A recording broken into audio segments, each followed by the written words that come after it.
Building a brand new football team out of practice squad players and undrafted free agents hasn't been easy. We've only won 6 games over our first 2 years, but we've already developed a few standout players. First, we have the team's very first X-Factor development player in linebacker Jordan Rivera, and he might be the best player on this team. We have 2 superstar development players with safety Artie Barlow and cornerback Tyrell Matthews. These standouts give our defense a chance to reach that next level. On offense, tight end Jeremy Blaylock had an outstanding rookie year. He was one of the best stories of our second season. We have a star development guard in Juan Corbett, 2 star dev running backs, and Brendan Rice at wide receiver, who is coming off a 1,000-plus yard year. Today, it's Season 3. Our goal is to boost our win total and see if we can uncover any more hidden gems for the Montreal Snowhawks. Alright guys, the journey continues, and this has been a lot of fun. Thank you to all the new subscribers and for all the feedback over the first 2 episodes. The response has been tremendous. 2 years in, this team has actually developed more than I thought they would. Just knowing we'd start off with a few, maybe above normal development players, the players have gotten pretty good. The wins just haven't followed quite yet. We have a quarterback in Max Wilbon that I think will continue to build around. It would take a high dev, really intriguing player to make any kind of a move. I suppose it's possible, but not very likely. Wilbon has good accuracies, and I've enjoyed playing with him over the last 2 years. We won 3 games in Season 1, and then only won 3 games in Season 2.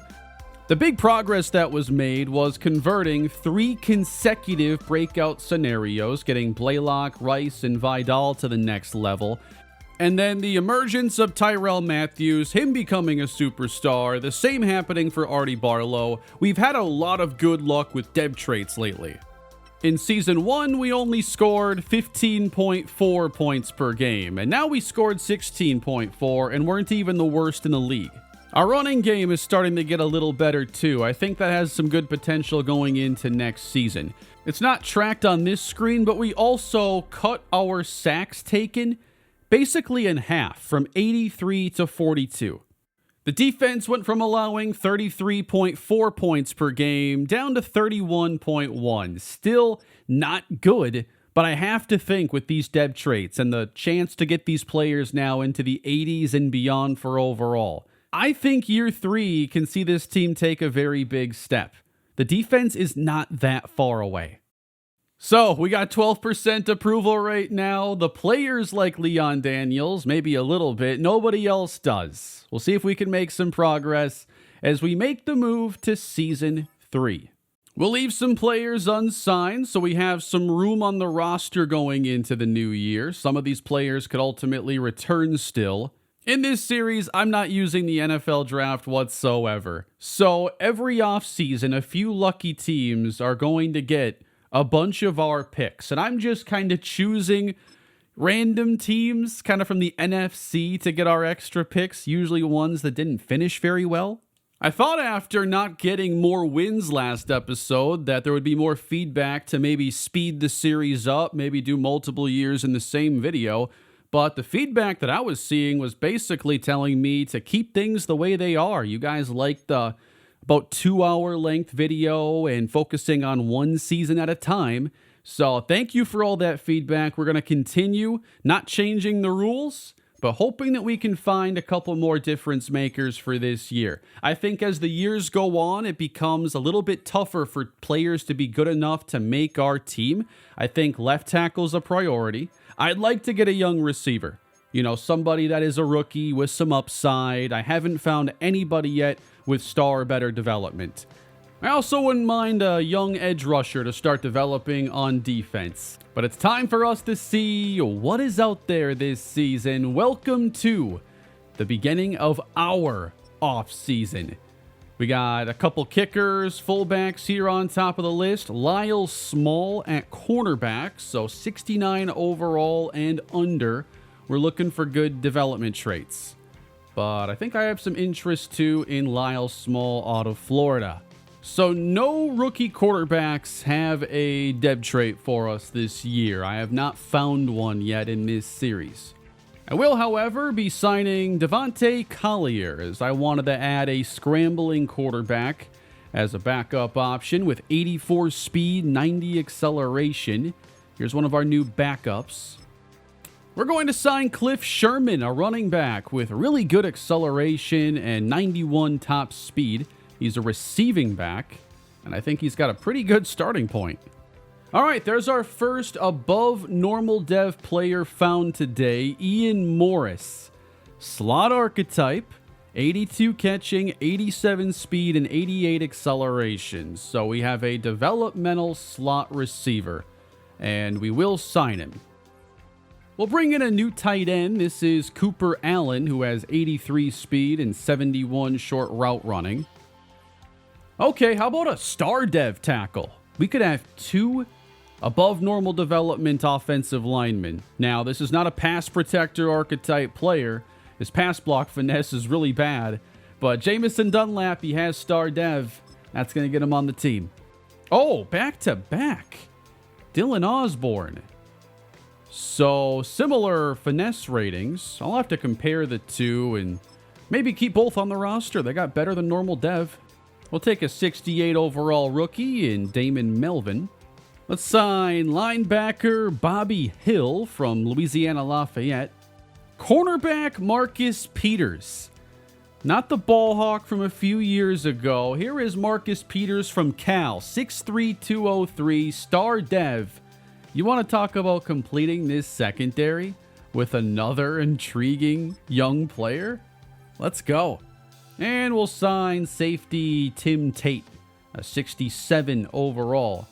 But we know one of the more intriguing ways we can add players to this team is to see other UDFAs that teams sign, because they actually get the first chance to sign when you sim to preseason week 1.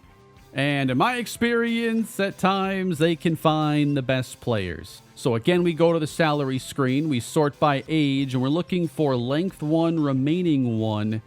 Many of these players are undrafted free agents. Like a superstar kicker here in Carlos Perez. Do we need another kicker? We can't replace Josh Sanchez. He has 97 kick power. He's been here from the beginning.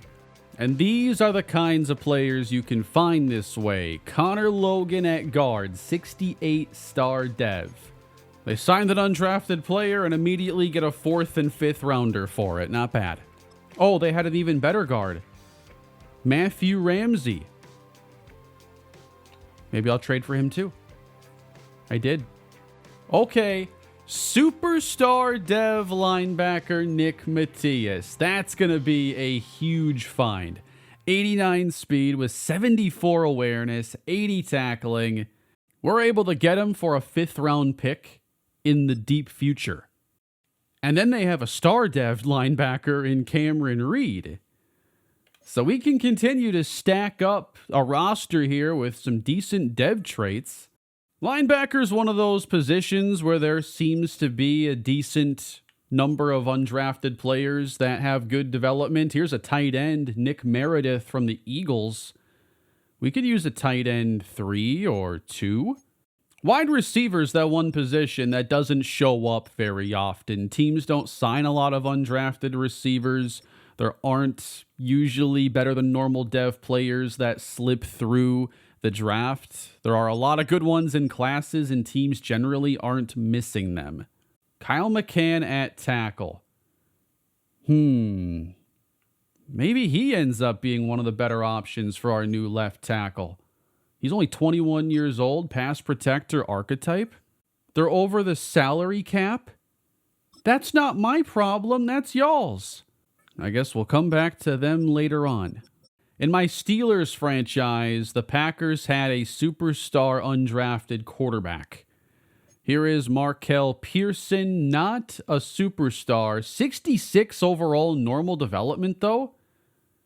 That does kind of stand out. I think I want to get him. And we'll put in a low-rated center so that they can actually handle... Like, you can't trade with a team that's over the cap, even if you're not adding to the cap. Actually, I'd be helping them.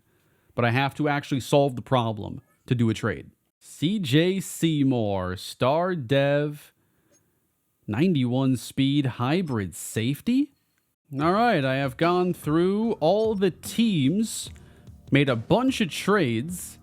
The position that still shows up very infrequently is wide receiver. I didn't click on a single wide receiver going through other teams' UDFAs. So it kind of remains a position where we have to sign players from practice squads, which is how we've gotten these players in the first place. I'm hoping the right opportunity comes along for a better development chance. But for now, receiver has a little bit more of a ceiling than some other positions for us.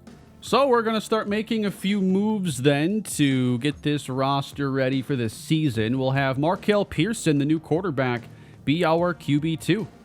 I did sign one receiver I thought was a little intriguing. This is Tulsa rookie Brooks Brewer.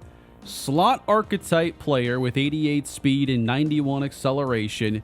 He has 75 short route running and 70 medium, and he has better change of direction than Brendan Rice. I could see if we made him a focus player, maybe did training camp, that we could get him to kind of match where Brendan Rice is as a player who is a few years younger. He has 6 less short route running, a dozen less medium, so there is a gap still. Rice is a much better player.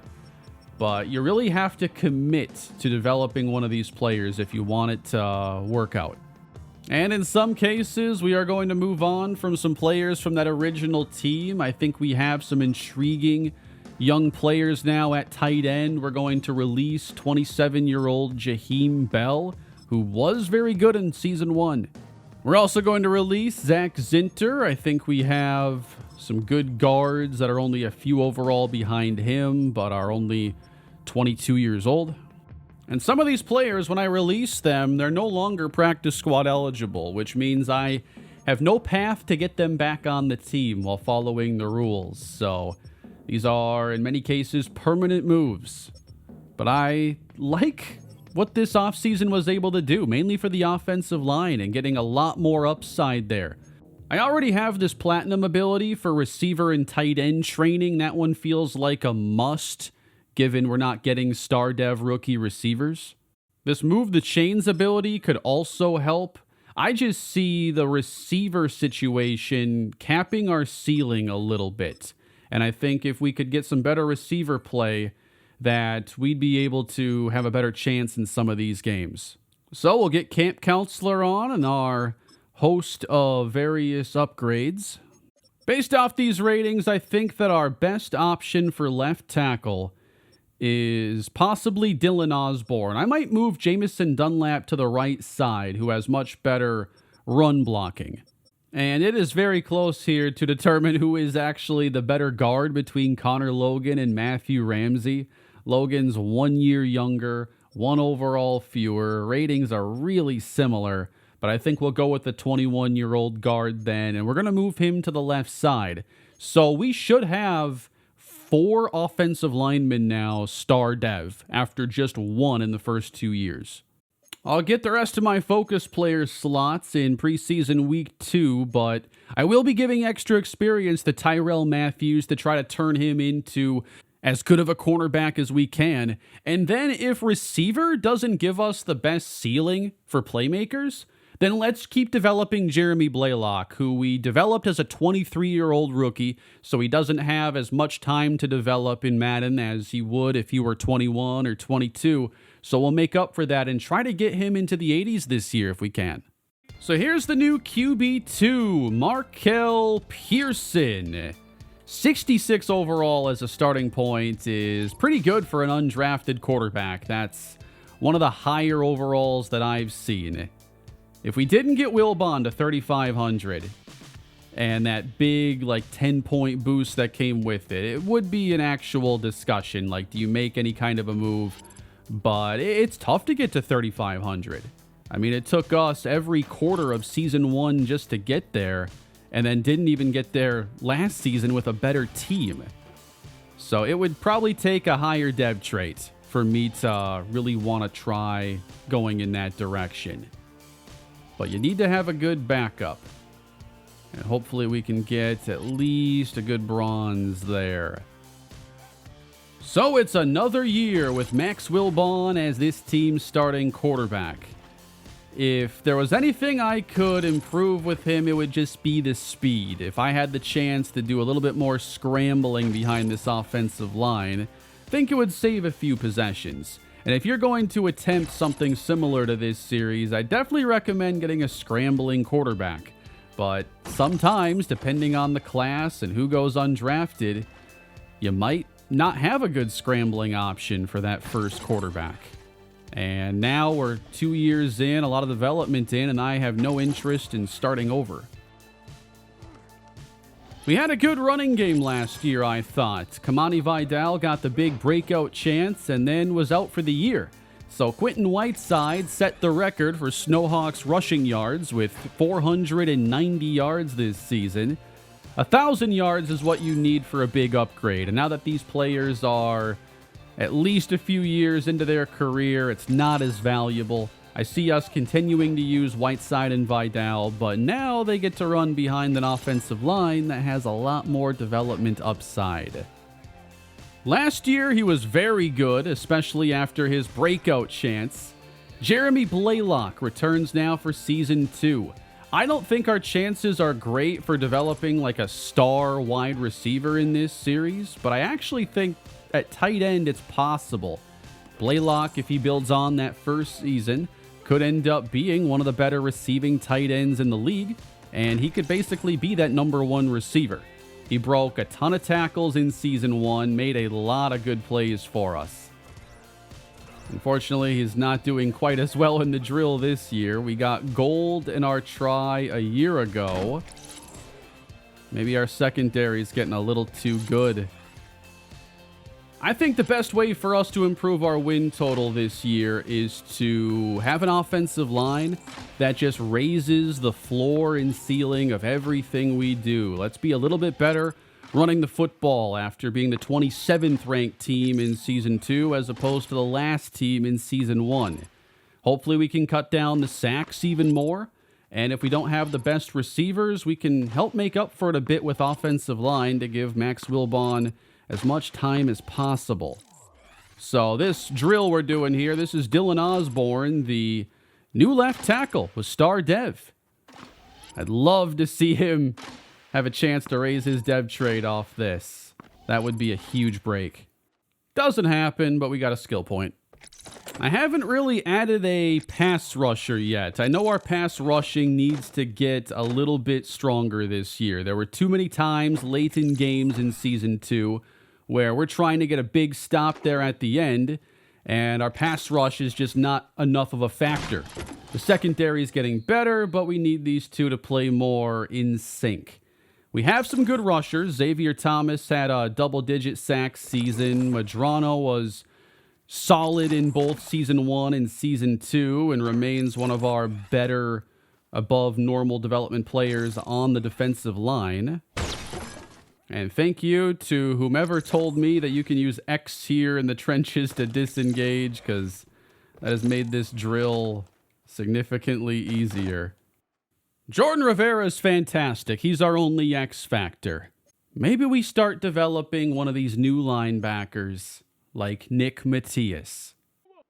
I'm editing this episode right now. Apparently, I didn't even talk during this entire drill to talk about how it would be nice to develop another linebacker to play alongside Jordan Rivera and have an excellent tandem to lead this defense into the future.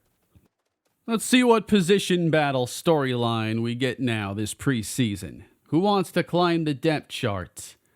Josh Sanchez. This is our kicker. Are we really going to do this again? We just went over this in my Steelers franchise. Why are kickers trying to become quarterbacks? That may be a challenge for another day. We talked about this when I was streaming in my Steelers franchise and had the exact same thing happen. Could you turn a kicker into a franchise quarterback? We're not tacking that on to this series. Maybe in the future, though. We went 1-2 in the preseason this year. Max Wilbon, 4 touchdowns and 2 interceptions. Did he really handle all the snaps? Can't be. 38 pass attempts? There had to have been more. Anyway, Whiteside and Vidal reached over 100 yards. Brendan Rice was again excellent, remains our slot receiver. And on defense, Miguel Portillo led us in tackles while Xavier Thomas picked up 3.5 sacks. I did see we had 1 injury. Let's see if it's a major one. Emmett Barnes at safety is week to week. Hopefully can play then in week 1. The last thing then is to see if there's anything else we want to do to this roster. Teams have set their practice squads, they have cut players, so is there anyone else that makes sense? Here are all the practice squad eligible players, a few in the 70s, and then on practice squad, and right off the bat, a 75 overall receiver, 23 years old, Jimmy Clinton. We might have to bring him in. 75 overall's a nice spot to be here when you're only a 23-year-old player. We're also going to sign edge rusher Jonathan Clinton, 84 speed, 88 acceleration. He is a finesse rusher, and we need some pass rush. I know I already have a lot of receivers, but I really wanted to add another speed guy, and he's a 73 overall. Manny Boston from Tennessee State. And actually, none of these ratings are like absurdly low. He's close to an upgrade. That's intriguing. We could also use another interior rusher and get some more D-line depth. We're going to sign Ramon Torres here off of the Patriots practice squad. Here's what we're going to do at receiver then. Now that we have Manny Boston on this team, he's going to replace Devontae Walker. There, I got a 6th round pick for him. Maybe I can use that pick later on to add an undrafted player if I need to. Okay, I did have a star dev receiver on this team, Mike Bullard. He's just not even close to competing for this team yet, at least as a starter. We'll keep him around. And I do have Ian Morris. So we're going to have a lot of receivers, I think, again on this team. Maybe I can stash Brooks Brewer on the practice squad. The roster's actually getting competitive to the point where some of these star dev rookies I'm actually going to have to put on the practice squad. And then you have cases where I'm actually cutting players who have started games for us on the offensive line. But eventually, we got things down to a 53-man roster for our 3rd season. And here are the Season 3 Montreal Snowhawks. Now we've got some new star dev players on the offensive line. Not sure why some are hidden, and then like Osborne's is just revealed to be star. The hope is that the O-line drives the offense's growth in year 3. The defense didn't see a lot of changes. We already had some players with really good dev. The one I'm really trying to develop now is going to be a second linebacker, and that is Nick Matias. We're going to get started already with 4 upgrades, and we need to get his coverage ready because he is going to be out there playing alongside Jordan Rivera immediately. So good awareness bump there, looking for more zone coverage as he hits the 70s. Get some man coverage that time, and we'll finish it off with Matias at 71. And he'll enter his career with 68 zone and 63 man. It'll take some time, but that's a really good starting point. A 71 overall linebacker, that's like a 3rd or 4th round pick. And then the offensive line might need some time to develop, but I think the investment this year will be worth it. We're close to an additional upgrade too for Osborne. So we needed somebody who was a better pass protector. That was one of our weakest positions the first couple years. Not a great spot to be on a team of this caliber with a mostly pocket passing quarterback. Trying to get pass protector better. Not sure if that's the smartest way to upgrade him. It might even be a little bit too slow. But there are the ratings for Dylan Osborne, the number 81 ranked left tackle. So he's really like a third string caliber player. I saved up all these upgrades. We got some more to do. Tyrell Matthews. Very close to being this team's number 1 rated player. I think by the end of the season, it very well could be him. Matthews has superstar dev and is one of our very few opportunities to develop a true league-wide superstar player. And on top of these upgrades, we're going to have to set some abilities. We're a little limited in our options right now, but let's give him the mid-zone knockout. And then maybe unfakeable. And then maybe we could do on the ball. I'm not sure what the best second one would be. We should unlock some better abilities later. Here is defensive tackle Matias Madrano. We actually recorded a lot of sacks last year. So hopefully we get another year of 40 plus. And something that, just I hope happens is that we do a better job of these close games that go down to the wire.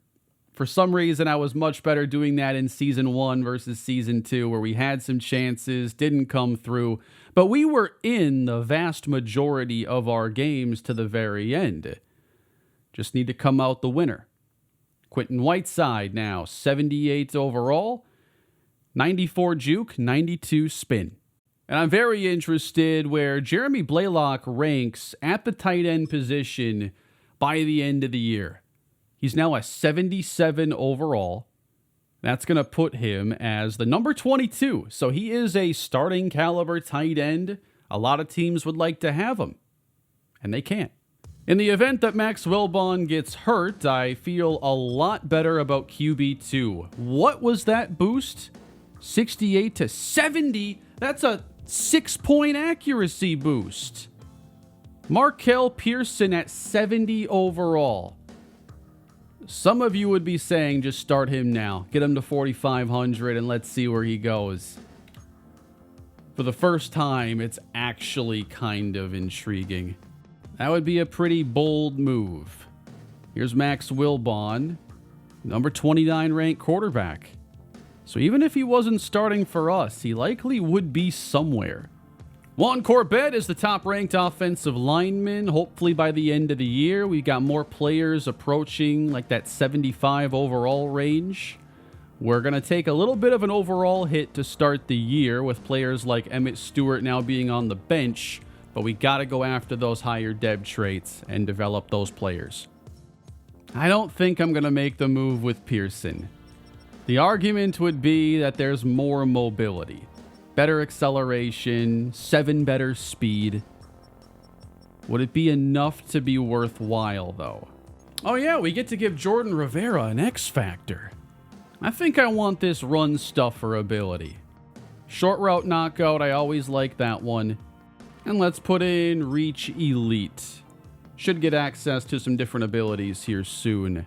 Yeah, I kind of like extra pop here on safety Yardy Barlow, who was excellent and led us with 3 interceptions last season.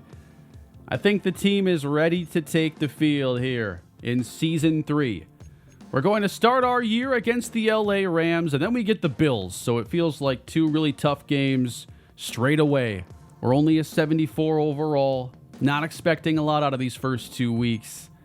But the goal is to beat 3 victories. And here's where the Season 3 journey gets started. We gotta go on the road to face the Rams. I'm not expecting to win either of these initial 2 games, but I want to see how this team competes. Josh Sanchez is set up. And here we go, everybody. 3 years in with the Snowhawks. We'll see where the journey takes us this season. Beginning with our defense seeing the field after a good return for LA. And starting with a pass. That is off the mark behind the receiver. So as we move forward, we're going to see these teams change a bit. No more Matt Stafford as the Rams quarterback. I'm not even sure who their quarterback is in this series, but that, everybody, is Kyren Williams. and he rips off a run. 56 yards to set them up in the red zone. Play action to the end zone. Puka Nacua makes the catch. He's marked at the 1. Handoff, Kyron Williams, and an easy Rams touchdown starts the year. And here is where the Snowhawks offense begins. Max Wilbon at quarterback for his 3rd NFL season. And this one's going to go over the middle, but incomplete for Jeremy Blaylock. Kamani Vidal missed about half the season last year. He begins as our lead running back, and now he's going to rip off a long run. That's to the 48. Second carry, Kamani Vidal gets 3 more. Rolling now, throwing on the move. A nice grab, Adonai Mitchell. We'll set up a screen now. Quentin Whiteside makes the catch. Turns it up. Has the first down as Nate Landman takes him out. Here's a toss. Working outside. Vidal keeps his balance to the 8. Uh-oh. Brendan Rice is down. Severe risk of injury now on Brendan Rice, so I don't know how much more he's playing in this game. Got a long season ahead of us. Kamani Vidal to the backfield. He's going to run again, but gets met in the backfield. We know it's going to take a lot of points in this one. Field goals are not what we're looking for. Here is a pass picked off in the end zone. It was high, intended for Adonai Mitchell. And we get nothing. And this is quickly getting away from us. We just simmed a drive where we went for it again on 4th down and failed. And now Juan Corbett's injured. What is that, an 80-yard touchdown? You know, the worst thing about taking a loss like this to start the year is just what that can do to morale. You don't want to start the year getting blown out. In some cases, you can lose like 8 morale points in 1 week. And that can have everybody playing a little bit worse, which we can't really afford. So in the slot now, that's Jimmy Clinton, the new pickup at wide receiver. He'll get a bit of an opportunity. We're going to take it outside. Kamani Vidal scores. So that's 3 red zone trips, but the first one we've scored on. So this game is basically over, and rather than sim to the end, what do you say we at least take a look at the rookie quarterback? Markel Pearson's going to enter the game. No reason to really play Wilbon for the last drive. And here he is, Markel Pearson, 23-year-old rookie out of Central Florida. And he's going to take off and turn this into a 9-yard pickup. Didn't think that Clinton ran the right option route there, so we'll just go get some yardage on our own. The 79 speed, I'll admit, is really tempting. But taking the accuracy hit and trying to build upon what we've done, you know, to try to raise the win total this year, I just don't know about starting over, and I still think Wilbon, you know, his accuracies are really good. So it's honestly conflicting. Here's one for Clinton, and he'll get out of bounds. To the air. Let's chuck it deep now. Not this time. Picked off. Good play. And that'll do it here as Markel Pearson throws his first interception to Cam Curl.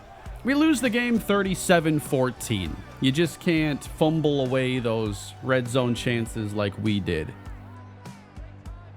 So Wilbon picks up 225 yards. He throws a pick. Pearson throws an interception. The run game did okay. The run defense is one of the greatest concerns. So we gave up an 80-yard receiving touchdown, a 59-yard pass to Puka Nacua, and we suffered 2 injuries in the process. Safety Emmett Barnes fractured his foot. His backup Tim Tate broke his thumb. We're down to the 3rd string safety now. We upgrade the new right tackle, Jamison Dunlap, coming off that first career game. And then Connor Logan, we're going to get him an agile upgrade. For awareness, I like that. And finally, Jordan Rivera, who needs a little more help on that side of the ball. I hope our run defense doesn't play like that the entire year.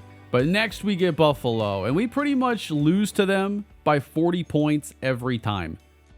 I'm now going to be playing Dante Wakefield at safety, by the way. He's been the backup free safety, and we are extremely thin. We can't afford to lose any more safeties.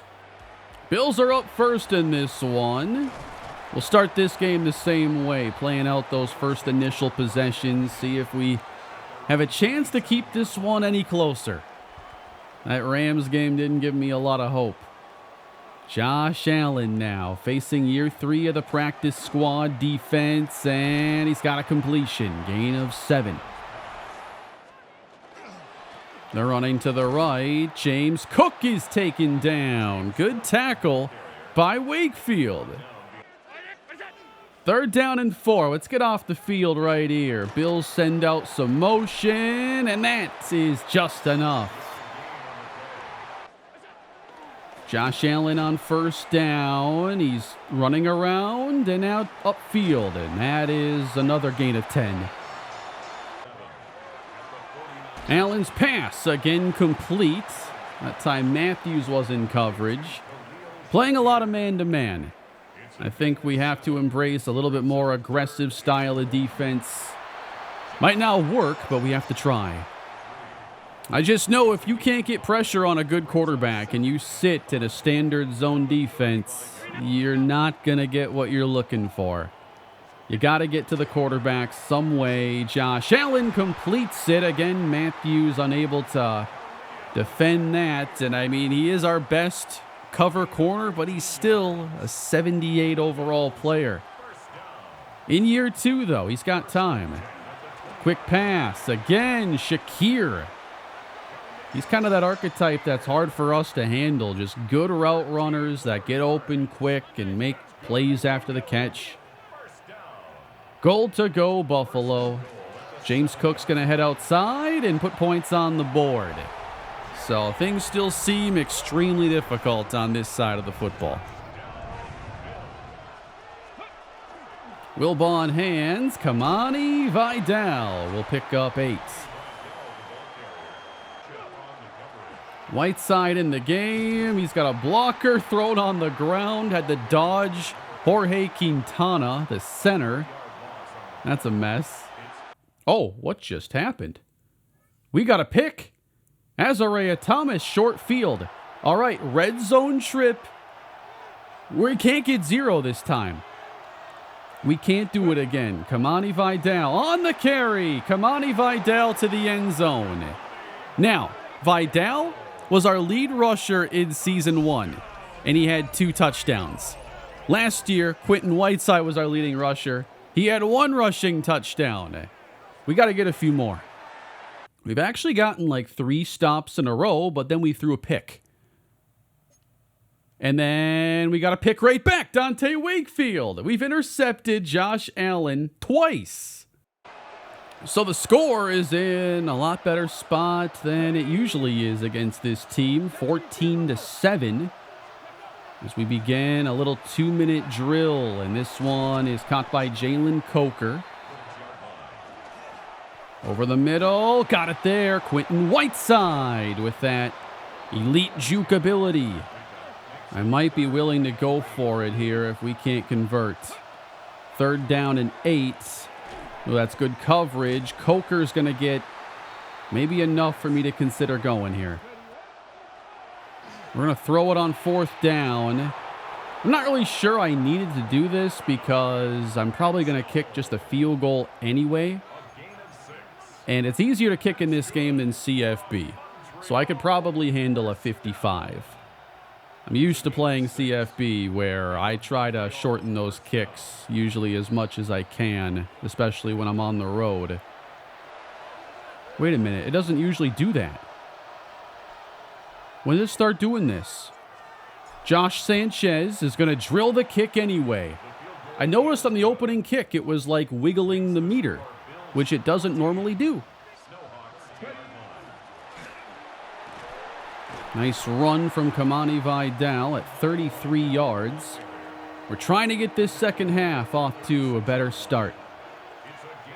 Potentially take the lead. We'll head to the air. Got him wide open. He missed. Come on, Wilbon. We've got a good backup quarterback this year. You can't do that. Oh, no. 54-yard James Cook touchdown.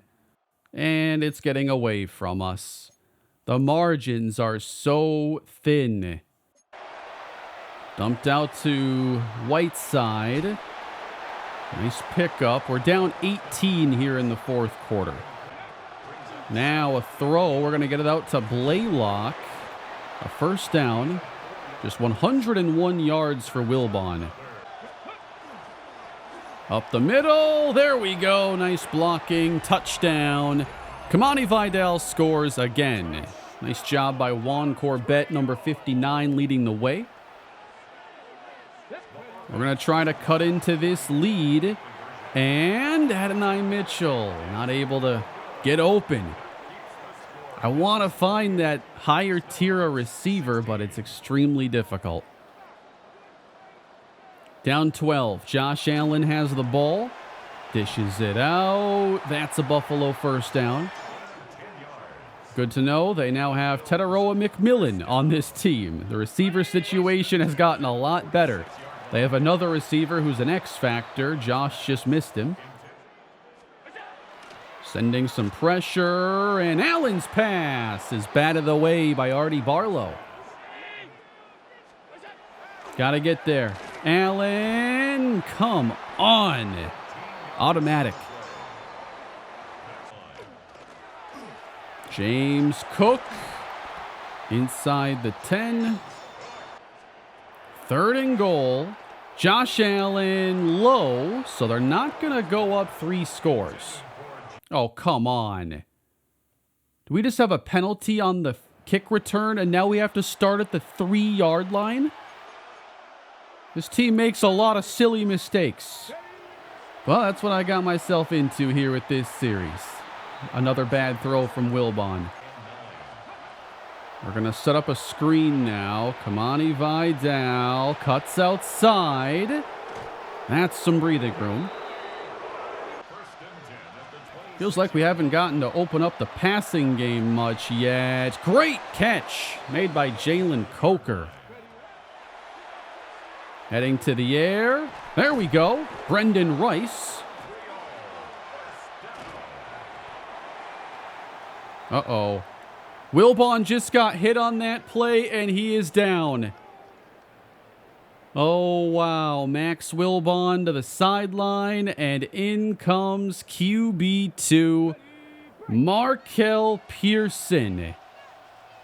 In a spot where we're down 2 possessions, but have a chance. He's going to scramble. There's all kinds of room for Pearson. Oh, that's not a slide. The 79 speed with that better acceleration does make a difference. Another injury. Man.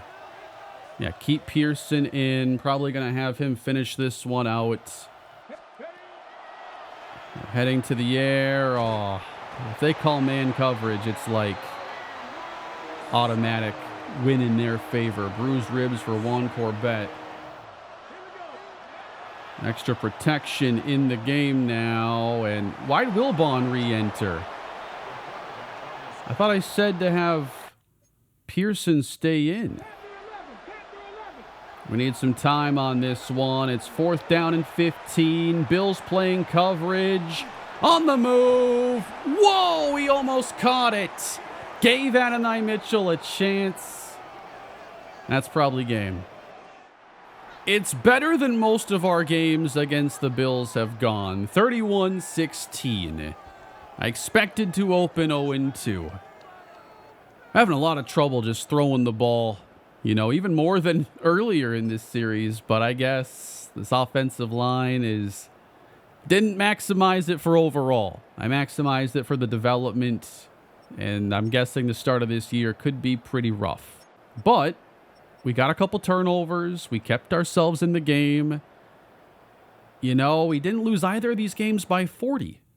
So the press wants to talk about our losing streak. We've been down this road before. But 2 losses to start the season doesn't inspire confidence. Yeah, we got to get this thing on track. We're going to try to win this next game, and it's against the Miami Dolphins.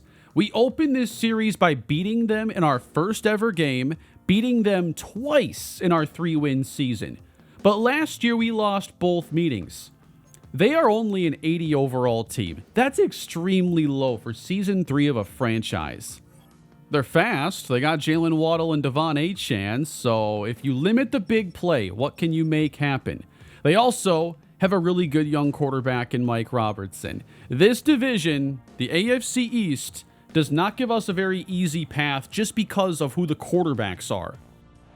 And just like we did in that first ever game, we're breaking out the alternate uniforms and we're trying to find that form that led us to that energizing start to the Snowhawks franchise.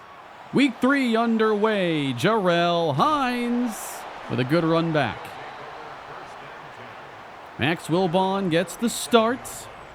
I've enjoyed the few snaps taken with Markel Pearson. No move being made at this time.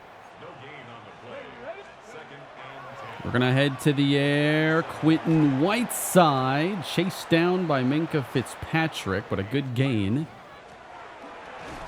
Ooh, that's close. I think we're going for it here. We got to start fast. Short yardage has been really tough. These 1 or 2 yard sequences have not been automatic. We just failed again. Failed again. Ooh, big pass.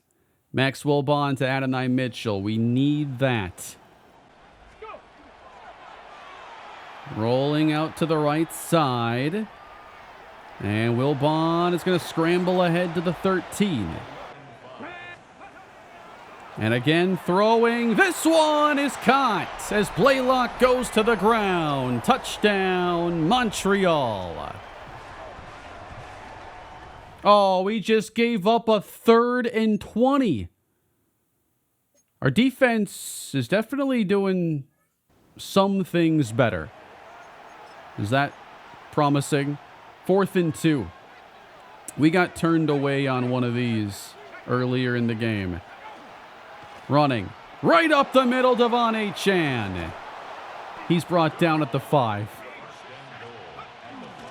Another run inside, and this one goes to the end zone as the Dolphins have the lead. This is an interesting first half. It is playing out a lot more favorably. 10-7, we're back in scoring position, and now Vidal's not in the game. This is Jarquez Hunter. Really hope Vidal didn't get injured again. Coker, the motion man. Rolling, and there he is, unable to hold on. We head to the air.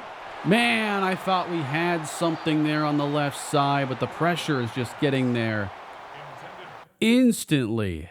I wanted Brendan Rice. The safety wasn't going to be over the top. He had a little corner route. But no chance there. Going to have to take our points. Intercepted? Yes, C.J. Seymour at safety.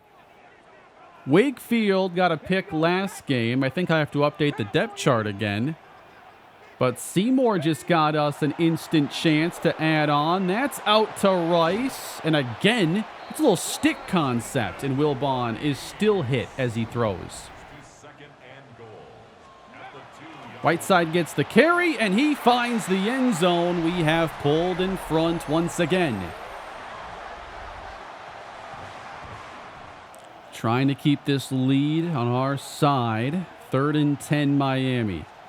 Got to get to the 18-yard line. Robertson's going to try to take off, and we force him to slide. The lead is safe for now. No, intercepted. Come on, Wilbon. He's keeping it. That's Robertson. He takes off. Gets the block and a touchdown. Miami has just taken the lead. Are you kidding me? He threw another pick on the next drive. I have no choice. We are going to be putting in Markel Pearson. Can the defense hold up? No, they cannot. Instant touchdown.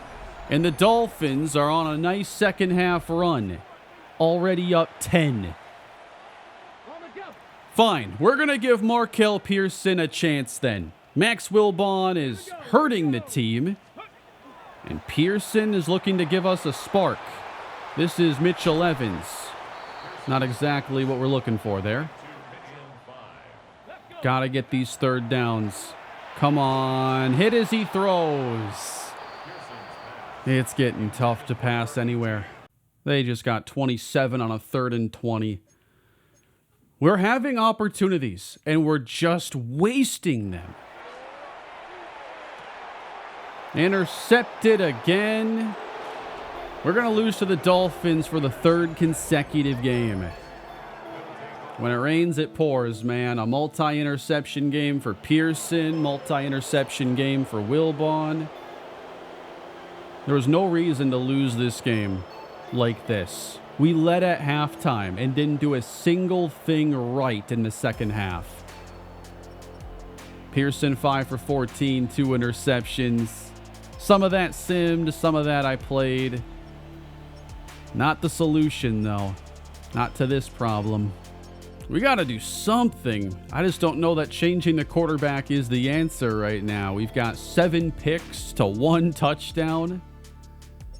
I do want to try maybe playing a different receiver. I'd like to see Manny Boston.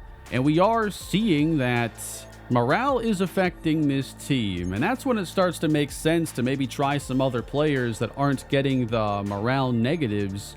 And at least Boston being on the bench is not as affected. Wilbon lost 7 in that last game, -3 for his 2 interceptions. We need a bounce back so badly. Week 4 is in the rain. Not sure if that makes it easier or more difficult. I think I have to simplify the passing game significantly. Maybe more 2 tight end looks. And get the ball out.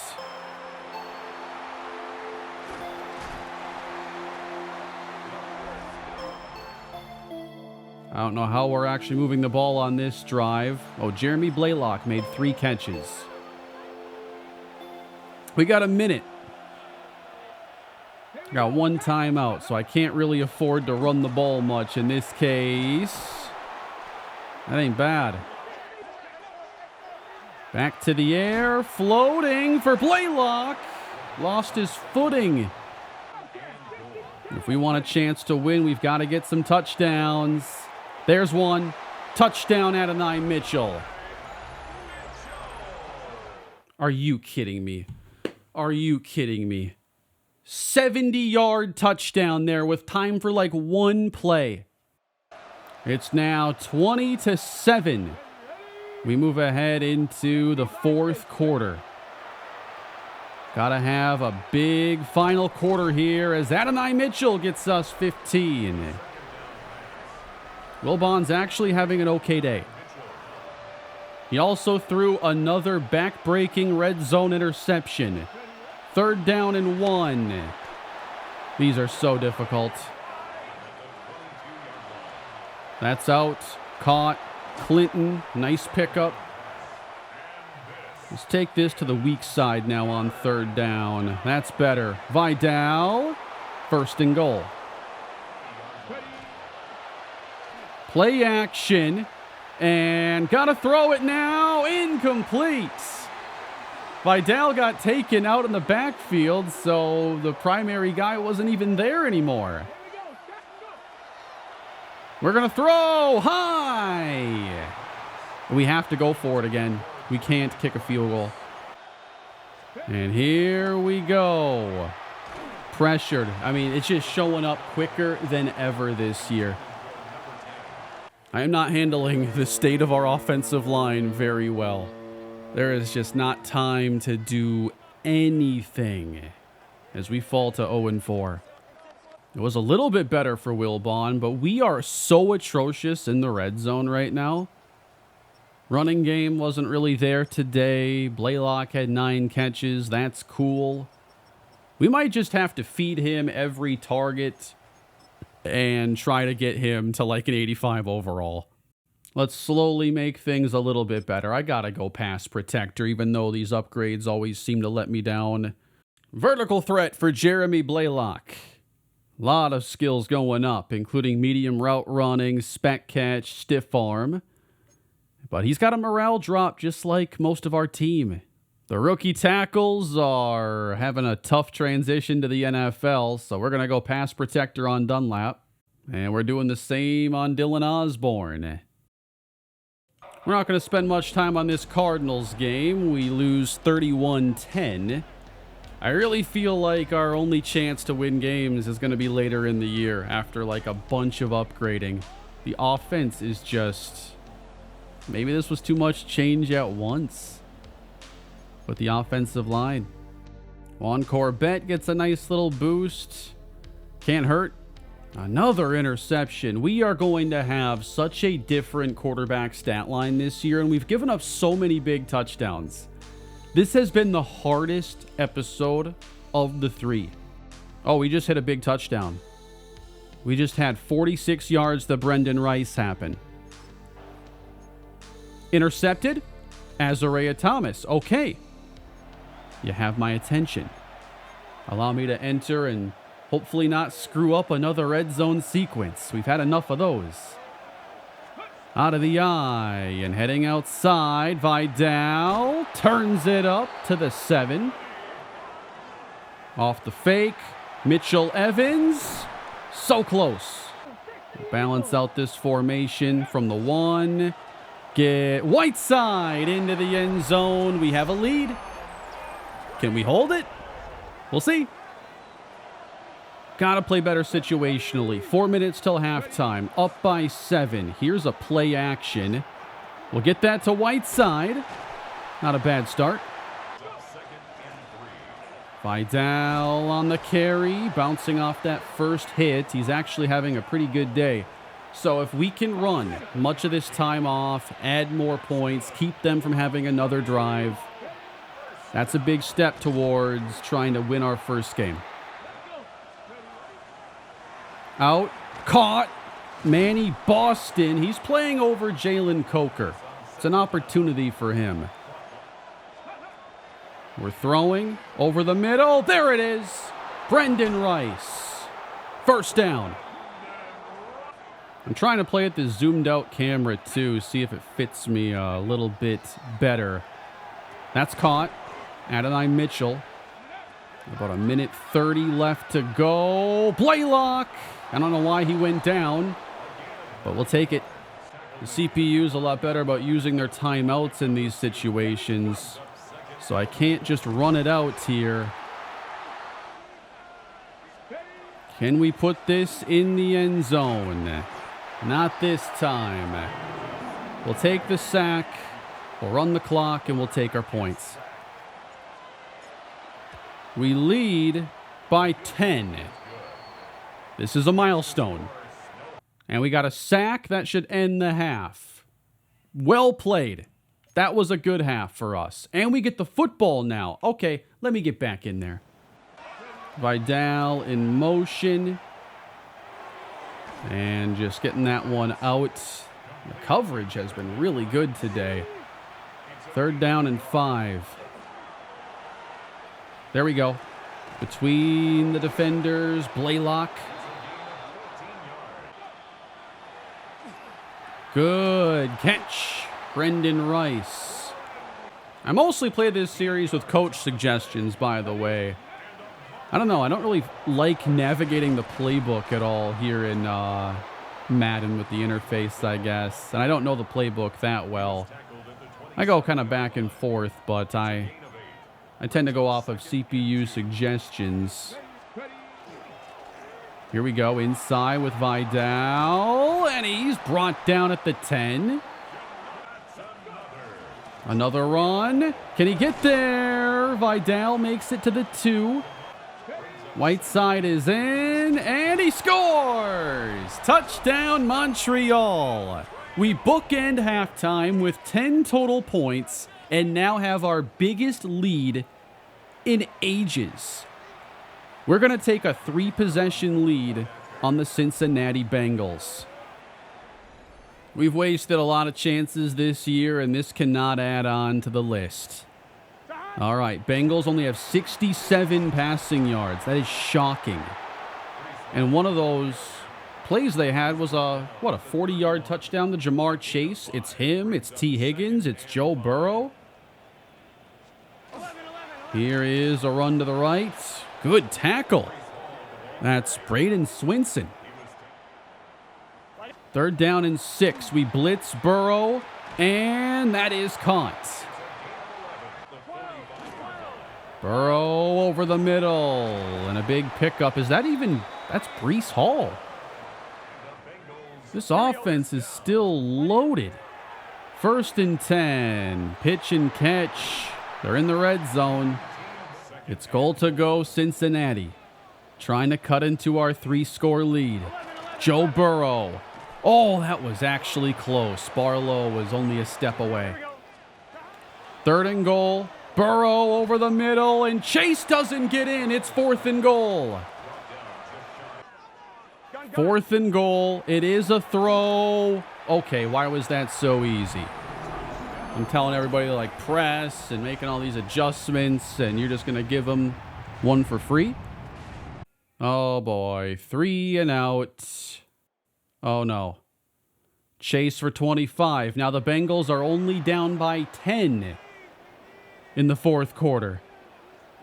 It's crunch time, guys. Here we go. Bengals back for more. Joe Burrow, T. Higgins, 4 yards. Here we go. Blitz coming. Burrow, touchdown. T. Higgins.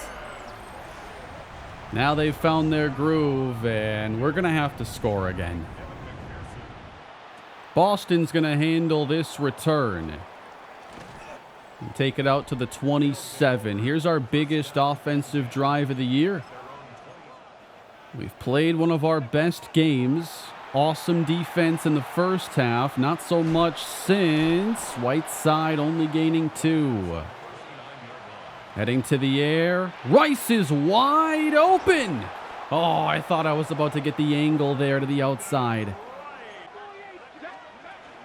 We're going to give it to Whiteside. Through the middle. That's going to be close. They give it to him. They're bringing pressure. And Mitchell got away. And now he's going to get loose all the way for a touchdown. I was just trying to get that thing out because they brought at least 6. How did Adonai Mitchell escape that? Big blitz pickup by Kamani Vidal. Sloppy tackle here. Had a little tackle battle win. And then the safety had slowed up, and it cost them. We've struggled to put points on the board this year. We've actually gotten 34 against this Bengals defense. Burrow facing a 3rd and 20 after a holding call on this drive. He puts it up for Jamar Chase, and it's intercepted. Picked by Azariah Thomas. Montreal takes over. Incredible. Play action. This is caught by Mitchell Evans. Was going to take a look out there. Would Mitchell have a chance to hit him for another big play? Not that time.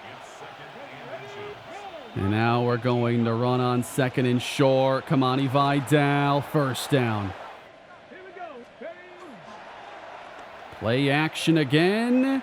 Wilbon throws a strike right to Rice. 20 carries on the day for Kamani Vidal. And on days like this, you've got to lean on your top running back. He's over 100 yards. He's nearing 400 on the year. We've never had anybody reach 5. Adonai Mitchell lines up in the backfield.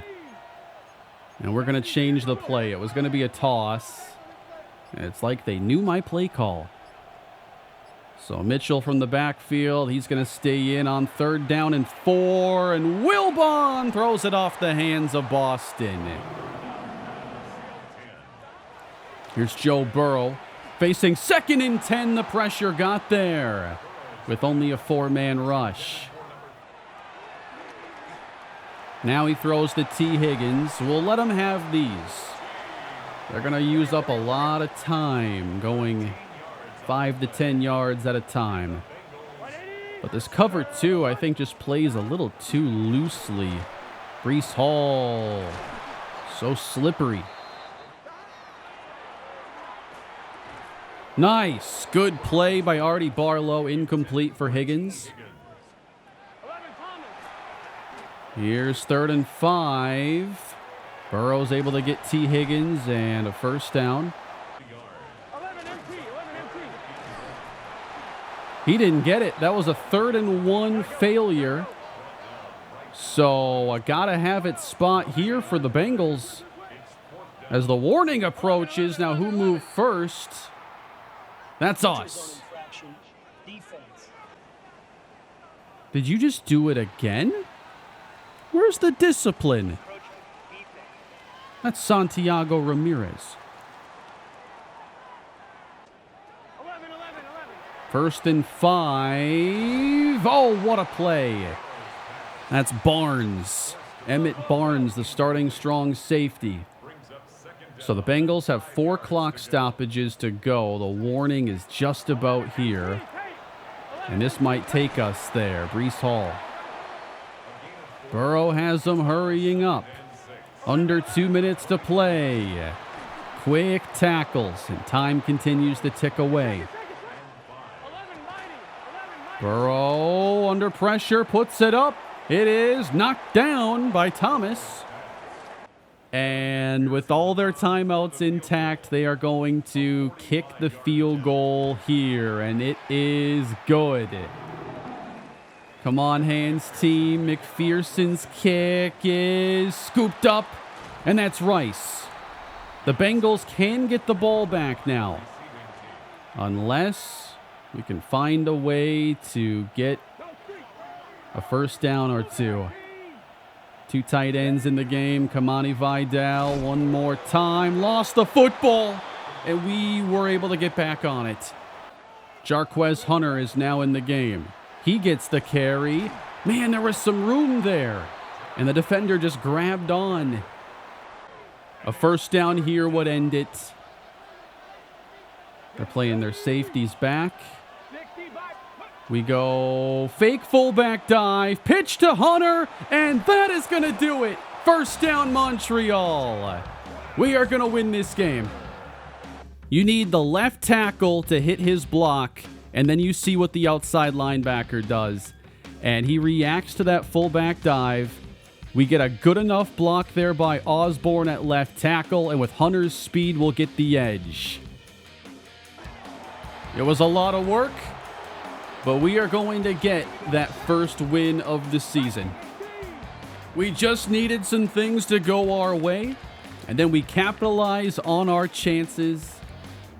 We got that big 48-yard touchdown, a key interception by Azariah Thomas, and then we do not let this game end in Joe Burrow's hands.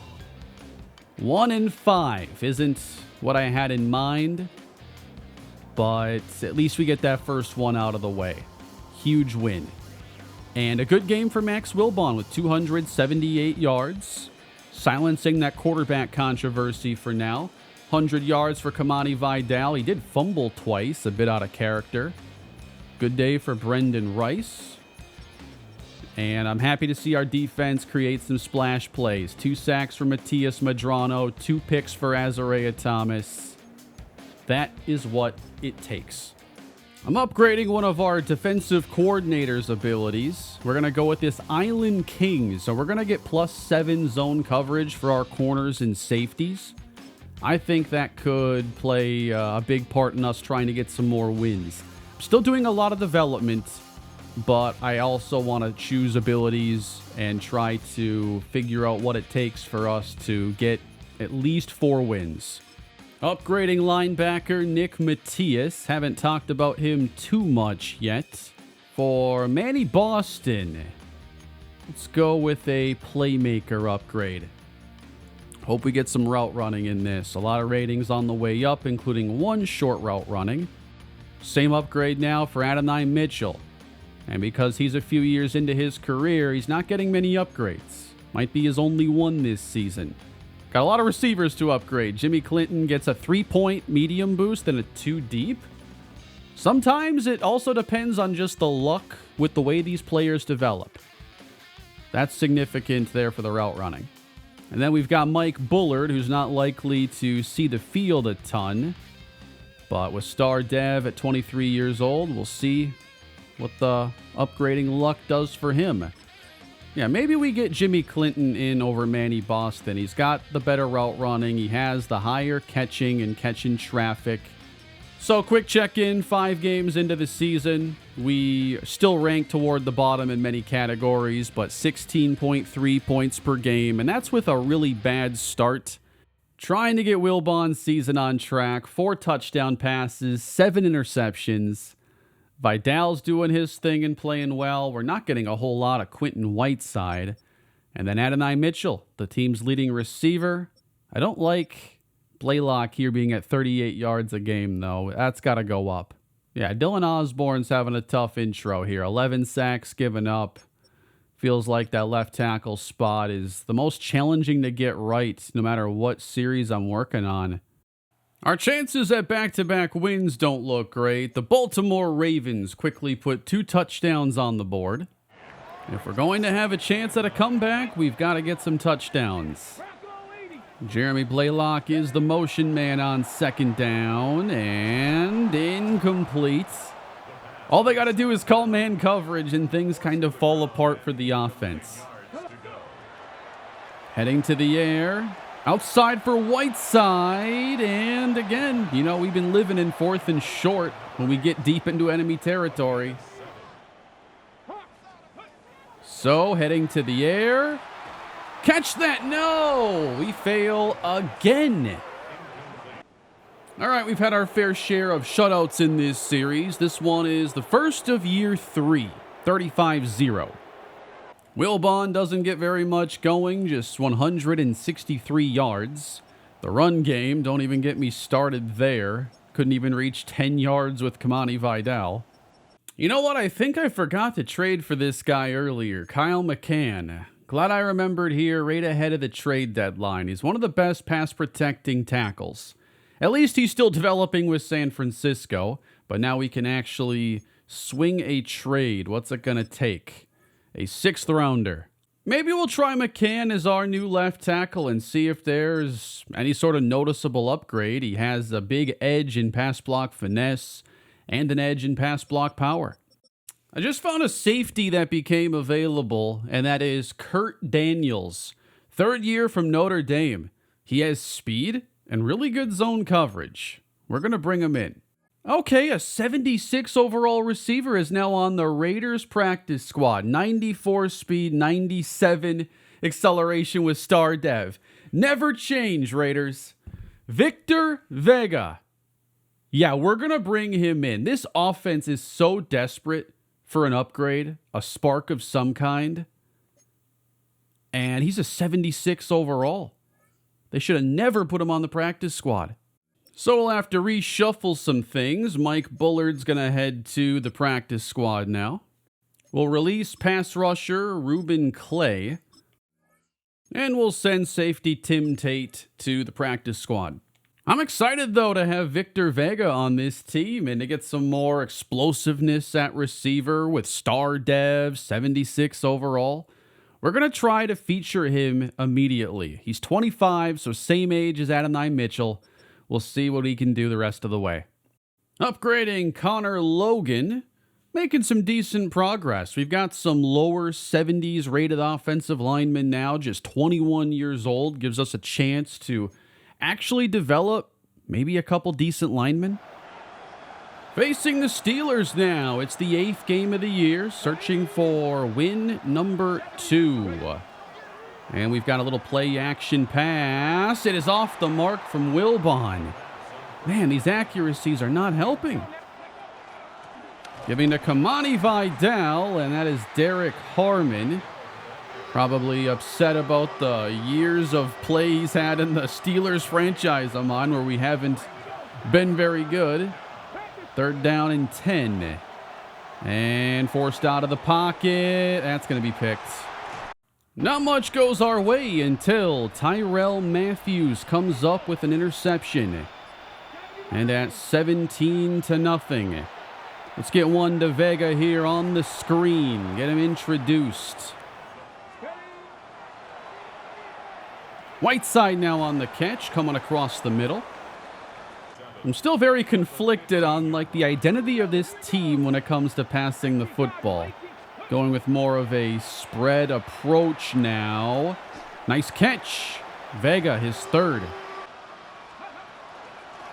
Kamani Vidal through the middle. Gets through the line cleanly, and that is a rushing touchdown. Trying to get off the field now, and just enough there on the catch. 14-yard gain. Sending pressure. Here it is, and that's a sack for Nick Matias. Empty for the Steelers. Not many routes going downfield, though, so we're going to get a stop. Throwing over the middle, and now Rice looking for some room. 1st down. Steelers head to the air and knock down the pass at the line. Feels like everybody's just calling man coverage against us. They've solved it. To the air again. Throwing over the middle, and it's incomplete. Vega unable to separate. And we'll eventually have the ball again with 10 minutes to go. We're down by 10. We haven't gotten into as many late, one-score scenarios. We've got to score here to have a chance at that. 3rd down and 3. We're going to go direct snap to Kamani Vidal. A little bit faster, right? Getting the ball in his hands. Running again, Kamani Vidal. He has over 430 yards now on the year. Could become our first 500-yard rusher. Pick up that pressure. And now Blaylock, he is open and makes the catch. It's been tough to put the ball downfield. That's a 28-yard pass. Back to the air again. Let's hit him again. Blaylock, 5 yards. Running inside, Kamani Vidal can smell the end zone. We're going to throw it. It is caught. Kamani Vidal, a receiving touchdown and a 1-score game.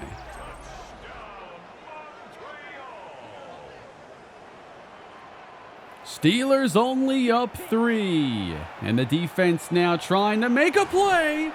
That was a dangerous pass. They run it with Caleb Johnson. We get to him quick. It's already 3rd down. We're bringing pressure. It's out. And we're going to give it up to Pat Freiermuth. Play action. Oh, overthrown. Intercepted. Azariah Thomas all the way back. That is a pick 6. And the Montreal Snowhawks have just taken the lead. I thought we were getting that on the pass to Metcalf earlier. Just a little bit off. You know, we've missed a lot of throws, and now it's about time one goes our way.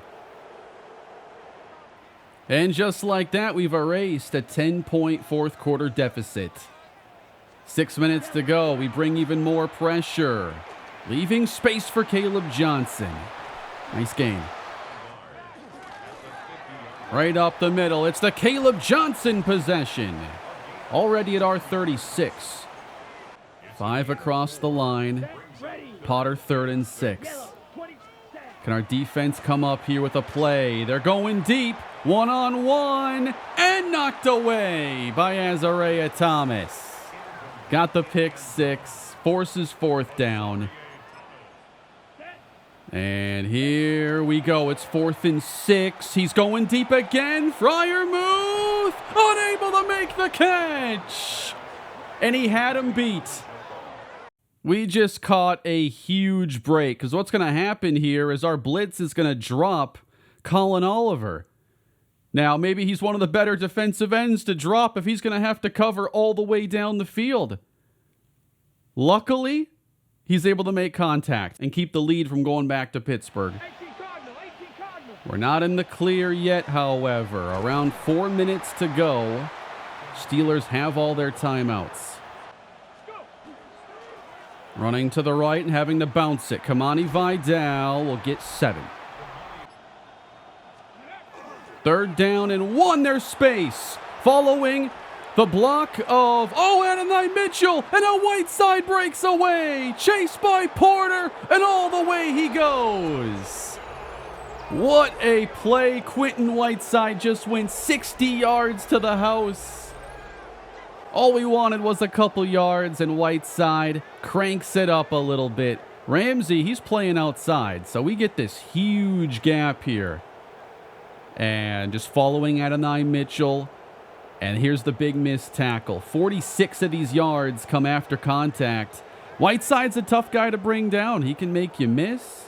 He'll break tackles from time to time. That's one of our biggest plays of the season. Steelers almost out of chances. 4th down, up top, and batted away. We started this quarter down 17-7, and the Montreal Snowhawks have just won the game 28-17, one of the best quarters of team history, and our 8th win in this series. One away from matching what we've done in the past. Solid game for Will Bond, 216 yards. It felt like half of those came in the final few possessions. 2 interceptions on defense, a good day on the ground. We need that. And the occasional big play, too. A pick 6, a 60-yard touchdown. That's what it takes for us to win a game, by multiple possessions. We're finally seeing some of those plays happen for us. And we upgrade Quentin Whiteside. No juke or spin this time, but acceleration, that can be just as valuable. And after that game, we have 2 breakout scenarios at the same time. Looks like we just lost Damon Melvin off of the practice squad. We actually have some practice squad players some other teams would like to have. But let's see our breakout scenarios now. First time these have popped up in Season 3. And we're going to open with a defensive back, and it's Azariah Thomas. Yeah, he was instrumental. Pick 6, multiple deflections, 4 tackles and 2 tackles for loss. What? The other breakout scenario is going to be on the defensive line. Joel Newton at defensive tackle is one of our highest rated players, but only has normal development. 1 sack will upgrade his dev trait. And now Coach Daniels steps up to speak to the media. There are sources say you struggle to handle the spotlight and may not have what it takes to be a head coach. That's a crazy question. Sources, huh? We got someone here in the building that we need to get rid of? Reporting the news is part of my job. Do we take offense or take the high road? Coach Daniels is too humble. Earn the respect of the media by winning your next game. I think we should get new receiver Victor Vega. A little bit of bonus experience here as a focus player. But now let's upgrade the 2 starting tackles. Kyle McCann is now at left tackle, and I was going to trade for him earlier. Around the time that I was supposed to remember, I lost my power for a while, and then I had to save the files. I record all my videos in a format that won't corrupt if I suddenly lose power for whatever reason. So it's an MKV file, if you're interested, and then my audio is recorded separately, and I'm able to use Audacity to save anything that didn't save properly. But hey, it might be a good week for us to try to win that 3rd game. We take on the Tennessee Titans, who are the worst scoring team in the league. Also, Azariah Thomas is coming off a week where he was named Defensive Player of the Week. And I think if we're going to have a chance to get his breakout scenario, what we should do is, for at least a game, put him in the slot. Because he might be able to blitz or help out in the run game and run into a TFL that way. Manny Boston handles the opening kick, and we're underway against Tennessee. Adonai Mitchell lines up in the backfield along with Kamani Vidal as we get underway. Quick hitter to Brendan Rice. I'm actually experimenting with the play sheets just to see what I can get out of them. This is something that comes from the gadget play sheet. So Adonai Mitchell is lining up in the backfield, and he's going to make a catch that might be coming back. All right, not getting off to the fast start here. Another penalty? Are you kidding me? We were a quarterback sneak from potentially getting it. Oh, they declined it. Our own 39. And they still have Jeffrey Simmons. We're going to try. He didn't get it, did we? We are so bad on 4th down and short. And that's kind of been the story of the season. We've had a lot of opportunities that we've completely botched and put us behind early in games. Here's a nice catch and run for Adonai Mitchell. Might have to start playing it safe on some of these opportunities. Now we have to work hard just to get this game tied again. Wilbon off the fake. Wide open. Don't say he stepped out. It is a Jeremy Blaylock receiving touchdown. Moving the ball pretty well on this defense. Let's jump into another scoring chance. Spread the defense, run the ball, and get hit by 3 defenders. Just how I drew it up. Got it back into a short yardage situation. Let's go at this again. Whiteside just runs into the pile and gets it. We're going to head to the air and overthrow an open Vega. Wilbon continuing to miss some of these opportunities, and we're going to be forced to kick it this time and retie the game. Josh Sanchez is on, and that kick is good. Jumping in with the defense. This game is tied. Tennessee, 1:37 to go in the half as they beat the blitz. They'll throw on 3rd down. Cam Ward ends up scrambling ahead. No pressure on Cam. Almost intercepted Mac McWilliams. We got 3rd down again. That's going to be very close, and they'll mark him short. We're going to call a timeout then. Oh, picked off Emmett Barnes. Short field Snowhawks. And we'll get 3 out of this one. We're on top. Sacked? Ramon Torres? I know we have a few sacks in this game. We just gave up a huge conversion, though. They set up a screen, and it's dropped by Tyjae Spears. 3rd down. Cam Ward wide open. 1st down. 3 tight ends in. Fake to Spears, and Cam goes down. We sent Artie Barlow on the safety blitz. Now Cam Ward scans. Takes off and got him in the end zone. Touchdown, Tennessee. I thought we had him there.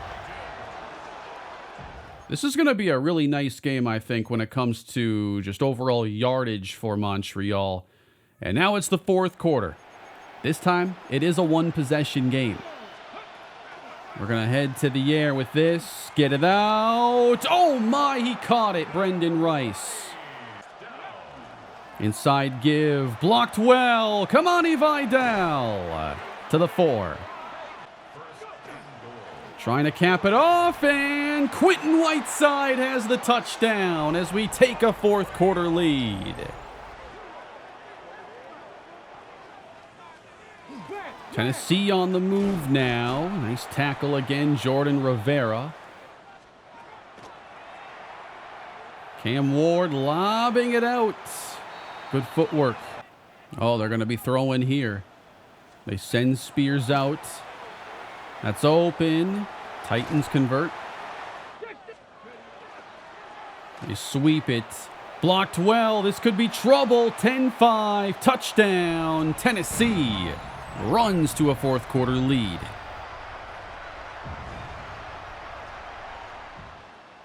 Going to be Jarrell Hines handling this kick return, and he gets a crease up to the 44.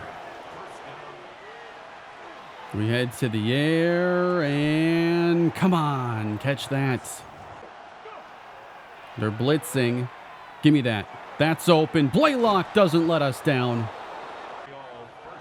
On the screen, here's room for Whiteside. Makes a move in the open field. First down.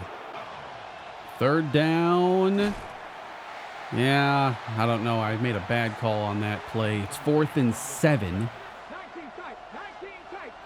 We're going to go for it here. We've got to get a touchdown soon. Brendan Rice. They gave him too much room. I actually considered kicking there, but we have to go for it. Oh, no, it's picked. No. What a play. Thought I had Whiteside there. What a play by Cedric Gray. And the red zone woes continue. Pressure. There we go. Gotta get those. That's Thomas. Not sure why it doesn't play the defensive tackles in a lot of these packages. Have a lot of defensive ends on the field. I want Madrano. This one's up for grabs. There is a flag. Incomplete. Don't tell me we roughed the passer. Unbelievable. Finally got through a little late. That isn't even close to roughing. 3:21 left to go. Cam dumps it off. Gotta make the tackle, guys. Third down, Tennessee. Can't rough the quarterback this time. They'll run the clock down. They could get delay a game here. And that's what happens. All right, third down defense. They double Madrano. We can't even get close to Cam. There's just not enough pass rush on this team. Let's go now. Oh, what are we doing here? Spears has the outside. And now it's going to come down to forcing a field goal. All right, we're going to spend our final timeout. If we can get the stop here, we would have about a minute to get a touchdown.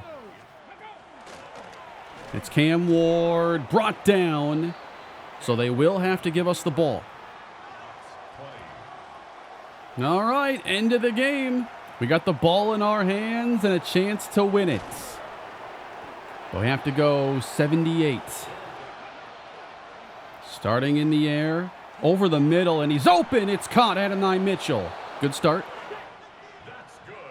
Losing a little time here on flipping the play.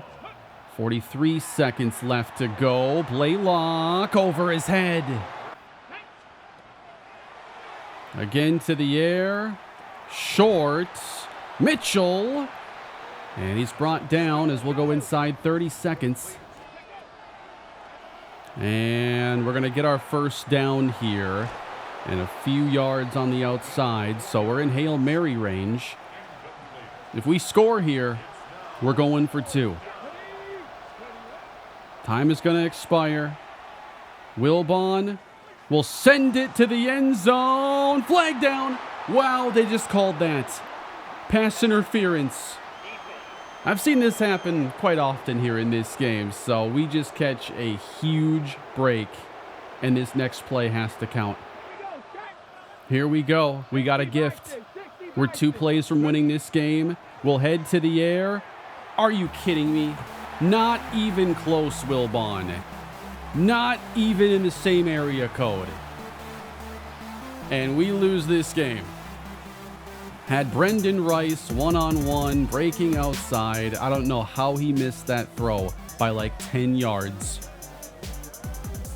Rice didn't get off the ball here really clean. Not at all.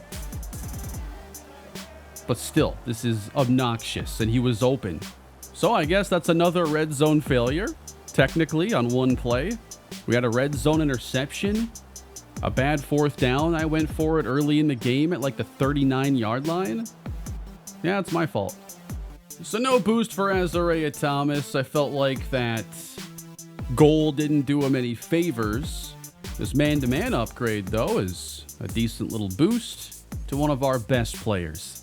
The secondary is one of our biggest strengths, but as you can see, without much of a pass rush, they can't really shine as easily. We get a chance here to upgrade Victor Vega. And we use the playmaker upgrade, getting some route running, one for each. Break tackle, carrying, ball carrier vision.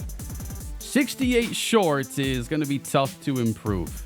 And we're not exactly built to throw downfield, so I'm not sure he's the greatest fit for this team, but he does have a skill set we're looking for. We get the Miami Dolphins next, and this team has come pretty far in a short amount of time. They have the #1 scoring offense currently. And that top scoring offense scores a touchdown in 5 plays. I kind of wanted to come into this game with a running emphasis. And that's exactly what we've done to start. 3rd down and 14. Pretty tough spot here. That's too far in front. Wilbon, you've got to stop missing throws. You're supposed to be the accuracy quarterback. Into the wind. Josh Sanchez, can he cut through this? Got it up. Is that enough? It is. We do score. We haven't gotten many stops today. We're going to have to play pretty well in the second half if we want a chance to snap this losing streak that we have against Miami. They've won the last 3 meetings after we took the first 2. Adonai Mitchell? No. Heading to the air, dumped off. It's Kamani Vidal inside the 10. To the air, wide open. They blitzed everybody in front of him. Touchdown, Jeremy Blaylock. But there's just been no slowing these guys down, unfortunately. The Dolphins are not that same team from year 1. Jordan Rivera did give us an interception, but we're down a ton right now. Blaylock on a great catch. Ooh, this could be tough. Blaylock says, no, that's easy. Yep, Blaylock just saves like bad throws and decisions. Not many players are able to do that on this team. Probably not going to be enough. That's a touchdown for Whiteside. We'll make it look a little closer at the very least. They batted down my 2-point try, so 3 and change to go. We're bringing pressure. Robertson, not going to have the conversion here. I do enjoy trying to engineer a good comeback. 3 minutes on the clock.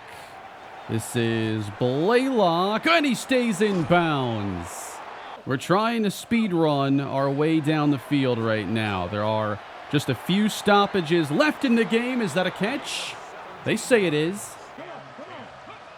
Not scaring anybody on 3rd down usually. Got a chunk of it there. I might have had that dig route, though. All right, you got to have this one. Nice job, Blaylock. Didn't even worry about that one. We just got hit with offensive pass interference, of all things. We're almost into Dolphin territory. Down the middle, and Mitchell lost the ball. There's some space. Blaylock! Oh, how does he hold on to all of these? We may have the face of this offense in Jeremy Blaylock. We're going to the air. That is going to be out of bounds. Come on. Back to the air again. Over the middle. And Wilbon, dude. Max Wilbon has missed more throws in this episode than either of the first two. Again, fourth down. Again, Blaylock. That's the only guy I want to throw the ball to. Or maybe there's one more player. Maybe Whiteside. Wilbon trying to run ahead. That's a red zone turnover, isn't it? I'm trying to do everything I can to avoid using any of our timeouts. And at least we kept it a 2-score game and are now 2-8. Time is running out for us to make this a better season. 311 yards. Things really picked up there with all the late passes to Jeremy Blaylock, 10 for 147. So we got to keep building off of that. I don't think the Victor Vega move is really changing much right now because there's just skills we're missing, and he doesn't have those skills. Madrano had a good game with 2.5 sacks. We need, good route runners, of course. I just don't know that the speed guy is making enough of a difference. Wilbon, upgrade time. You need to start hitting these throws. Let's see what the ratings are, because morale has dropped. That's an accuracy boost. Like, the medium throws are the ones I think he's having the most difficulty with. And it's a good rating. By the way, to follow up on these breakout scenarios, even though we failed, we are able to get 4,500 experience for both Newton and Azariah Thomas. But are now 2-8 going into that stretch of the final 7. I really need to get some more coach points and invest in the pressure posse ability. We have to artificially boost our pass rush. I can get a couple upgrades here, though. I have 15 for that one. I don't have 20 to make it gold. So I'm not getting an actual boost yet with pass rushing. Can I just owe you 4? The O-line upgrades continue to roll in. Hopefully this investment proves to be worth it, because we did have a couple decent offensive linemen that I ended up kind of demoting to make way for the younger star dev players. Juan Corbett in his second year is now the highest rated lineman and close to a top 32 player at his position. And for Joel Newton, let's give him a pass rush boost. That's where we need to make some gains. That's a good upgrade. All right, just a quick update with 7 games remaining then. Statistically, been a tough season throwing the football with just 7 passing touchdowns. We had 20 or more in the first 2 years. On the ground, Kamani Vidal has clinched the best rushing yards season in Snowhawk history with 540, not leaving a lot of carries here for Quentin Whiteside. Jeremy Blaylock leads us in receiving with 51.9 yards per game and will be emphasized even more the rest of the way. Jordan Rivera leads us in tackles. Matias Madrano with 6 sacks leads the team, and we actually have a good deal of interceptions. Azariah Thomas, I think, could become a superstar player at season's end. That would give us 3 guys in the secondary. All you need is a decent pass rush, and those guys are going to really shine. Let's sign somebody here. Javier Villa, an edge rusher. He's really well-rounded. 84 shed, 81 finesse, 77 power moves, and he's just stuck on the Baltimore practice squad. Not anymore. The highest power moves on the team, that's 78 for 67 overall Ramon Torres. He's developing. The best finesse move is 82 for Jonathan Clinton. So Villa is close to the top in both those categories, with one of the better block sheds. We're going to put Santiago Ramirez on the practice squad despite the star dev, because we're going to unleash Villa as a starter. Oh, and an upgrade right off the bat. So his best archetype is going to be speed rusher. Let's keep rolling with that and see if Javier Villa gives us a boost. The Vikings haven't been very good this year. They've been awful offensively. Hard to imagine an offense with Justin Jefferson and Jordan Addison not being able to get some production against us. Looks like a new quarterback, too. Where's 9 at? Our defense is actually playing well, but our offense hasn't moved the ball at all in this game. So we'll see if we can turn that around. Rice. Nice catch.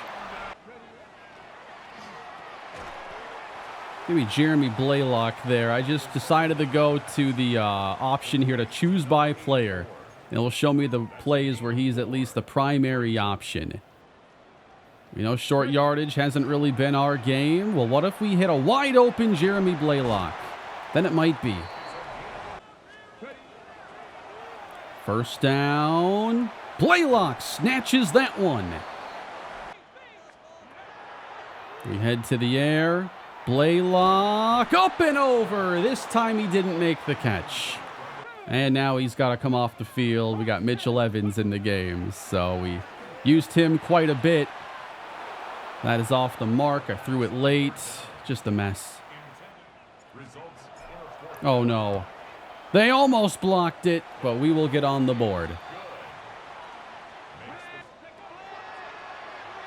To the air in the second half, and we've got Jimmy Clinton now in the game instead of Victor Vega. We're going to see if his superior route running gives us an edge. He has like 80 medium. So Jimmy Clinton, number 83, will get some more snaps. We're going to take this outside. No, come on, Cashman. Back to pass. Kamani Vidal. Can't forget about that part of his game. Sit it down. Oh, of course. We're going to end up with a 4th and 1. We're going to go for it. It's got to work eventually. There we go.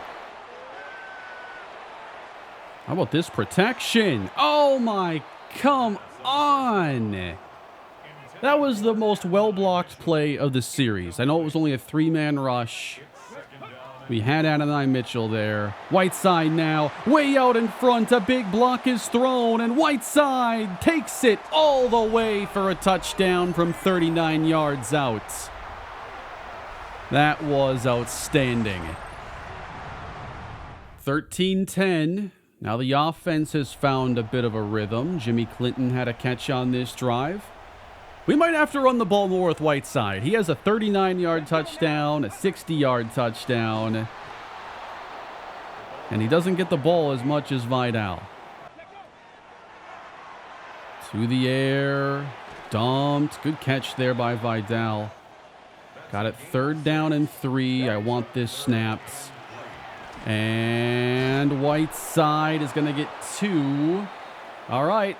I've had a lot of scenarios here where I've been aggressive and it has not paid off.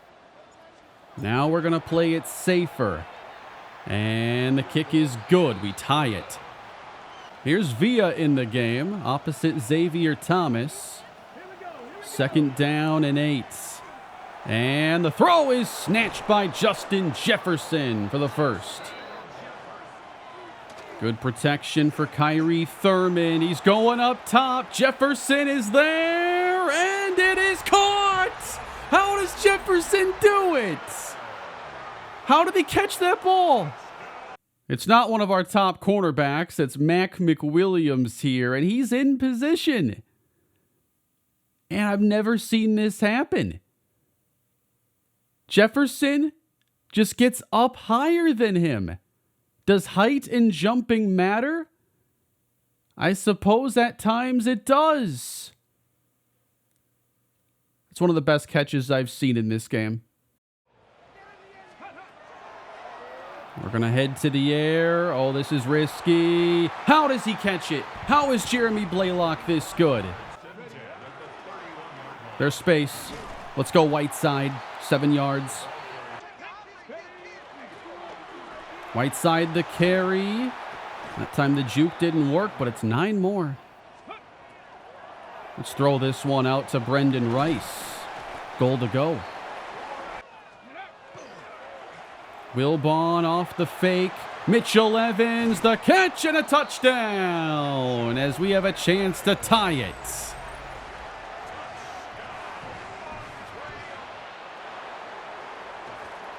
Oh, no. No, not like this. Great kick return for Minnesota. Vikings have a full house backfield. And they're going up top. This ain't good. Wide open. And just like that, they've retaken the lead. Emmett Barnes just got cooked by Carlos Maynard. Moving things along, 4 and change left. We're down 7. Vidal starts the drive, gets a block, and a lot of space now. His first good carry of the game, and he's still on his feet till he hits the 48. Run game is getting some of this done for us today. Vidal's nearly at 600 now on the season. So we're going to go inside 240. Let's get a screen set up. Vidal gets that block on Cashman. Another good pickup. We're going to head to the air on 3rd and 3. Wide open. That's Jimmy Clinton inside the 10. And brought down where it's goal to go. I think I've got to start thinking right now, if I'm going for 2, what are we calling? Because we're running this down inside of a minute 10 with this snap. And it's Vidal. He'll get us a little closer. I think when you've got like 35 or less seconds, that's when it makes sense to go for 2. And that's what we're close to right now. We're going to snap it there. We should probably call a timeout. But I can have control of the clock here, so I'm going to say 18 seconds. Gives me time to run 2 plays. Plenty of time. I could probably gone down to 14. All right, 3rd and goal. That's a touchdown! Jeremy Blaylock. And we have a big opportunity here. The 2-point try. Mitchell Evans widens the formation. And here we go. He's wide open. It's Blaylock for the 2. And we just have to hold on now for 16 seconds. Should I have ran a few more off before that 3rd and goal? We cannot give up another long kick return here. As a matter of fact, I mean, giving them the ball at the 40,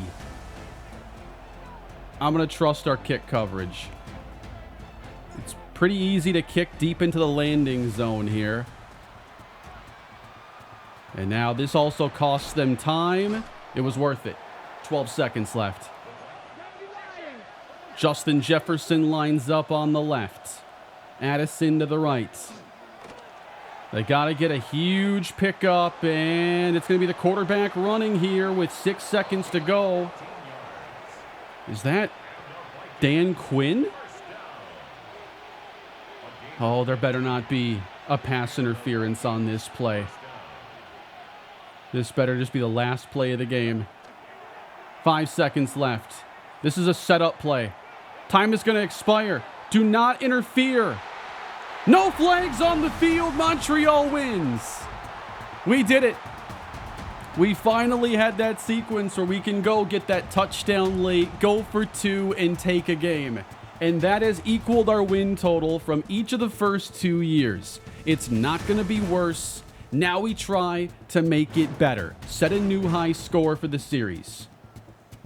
Another big run from Quentin Whiteside. A bunch more plays made by Jeremy Blaylock. We have Wilbon going for just 193, but we didn't turn the football over. Didn't run into the same issues that have hurt us in the past. Over 100 yards rushing as a team. Blaylock, 5 for 59, the game-winning touchdown and 2-point conversion. Here's an upgrade for Tyrell Matthews, one of our few superstars. And I'm wondering what it's going to take to get Jeremy Blaylock to be our next superstar. Because I think that has to be one of our big goals. We have to have a dominant pass catcher. And he's the guy. Leading us in receiving. He has the Snowhawks Triple Crown right now. So where does that put him then among other tight ends? In terms of yardage, Jeremy Blaylock is number 1. In terms of receptions, it's Trey McBride, but he is a close second. And in touchdowns, Hunter Henry has 7. We got Trey McBride at 5. Blaylock has 4. So, I mean, the tight end Triple Crown is close. And I wonder if we get that, if he can become our next superstar. I've been using this Move the Chains ability for most of our weeks, and maybe it's helping in the case of Jeremy Blaylock. So we're going to keep using the Riot Shield and the Move the Chains abilities. But now I can upgrade. Maybe I'll switch off of the pass blocking one because I really want to get that Pressure Posse ability going. I think that could take our defense up a significant level. Finesse moves +7. Can't buy the power move boost, but we do have some good finesse rushers that this will benefit. We're going to switch up some of our strategy here when it comes to the upgrades. We're going to focus on some of our better high dev players. I think one of the ways we can take some steps is by having a few more players in the 80s and then eventually the mid 80s for overall, and that might help us simulate a lot better, especially on defense. The tackles continue to get stronger. Kyle McCann, I think, has a really good ceiling, partially because if I just do pass protector every time, his overall will always go up. And these core ratings have a chance to get pretty good for a player who's already only 21 years old and one of our higher rated offensive linemen already. So he might not be much of a run blocker, but I think we'll take that. I do think at the end of the year, we're going to have a pretty good chance of seeing Azariah Thomas hit superstar development. I feel like it's been a little bit quieter season for Jordan Rivera, but there's still time, and we're looking for that 4th win. And here is Jeremy Blaylock. And this upgrade gives him some medium and deep route running. He does have excellent hands. I mean, we have a boost giving him 94 catching. And 91 catch in traffic, 85 spec catch. And we're going to try to ride that all the way to the tight end Triple Crown. All right, this one's going to be tough. Got to take on Seattle now. You can see our overalls are creeping up. We're a 77 overall team with a 79 overall defense. Jordan Rivera just picked off a pass. Sometimes these guys immediately respond when I say they're not making a lot of plays this year. 7-3 first half. We're going to come out here with some play action. Looking for Mitchell. Out of reach, but we draw a flag. And that's as good as a catch. What do you guys think is like the solution to pass interference in general? Do you like it in college where it's a 15-yard penalty? I'm not sure anybody's thrilled with the spot fouls that it ends up being in the NFL. Here's some room to the outside. Whiteside, first down. I think I'd like to see a little bit more contact allowed, but keep it a spot foul.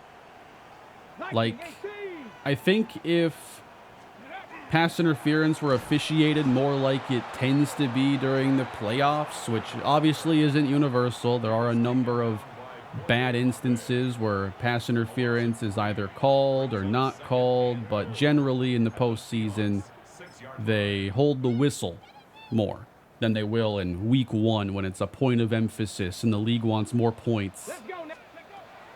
Oh, that might be a bad idea. Just kidding. Touchdown. Never a bad idea to do that.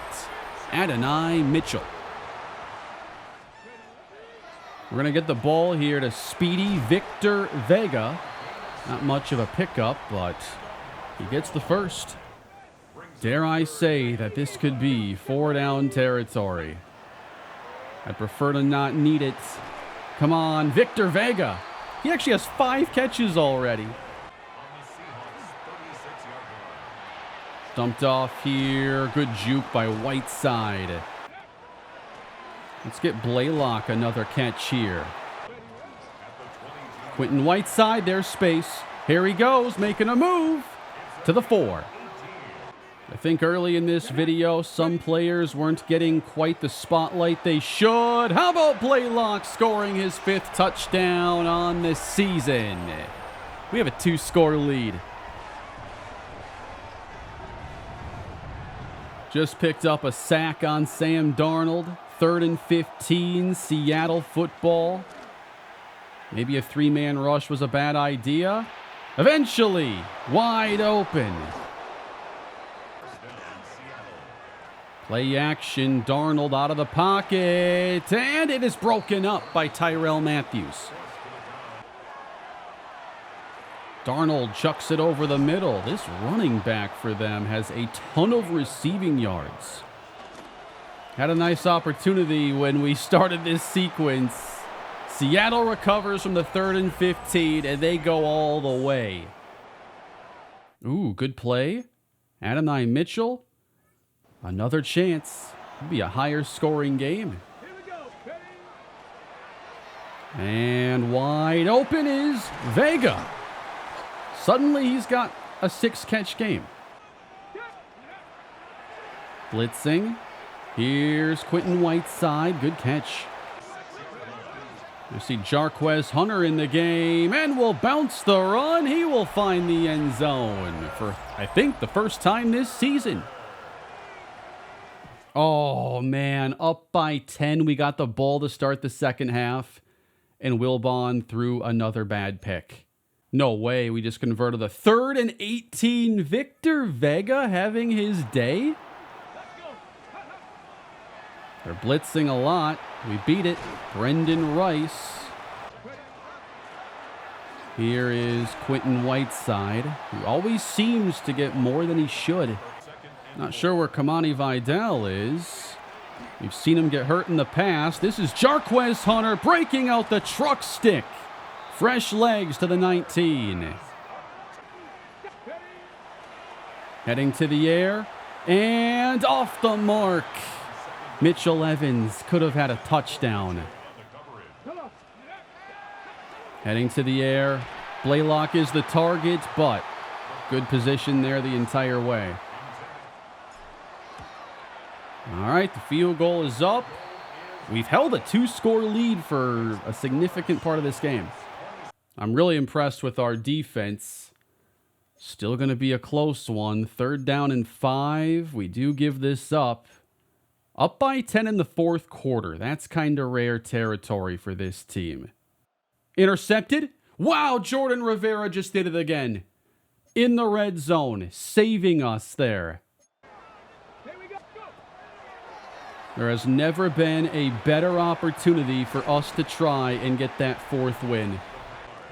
8.5 to go, trying to run some clock, maybe build the lead even further. Quentin Whiteside, 60 yards. Play action and wide open. That's Brendan Rice. He's headed to the 10, all the way to the 2. I wasn't using a lot of play action earlier in the video either. That makes a real difference. Whiteside, foot race. He wins that. Touchdown, Montreal. This could be a historic game for us.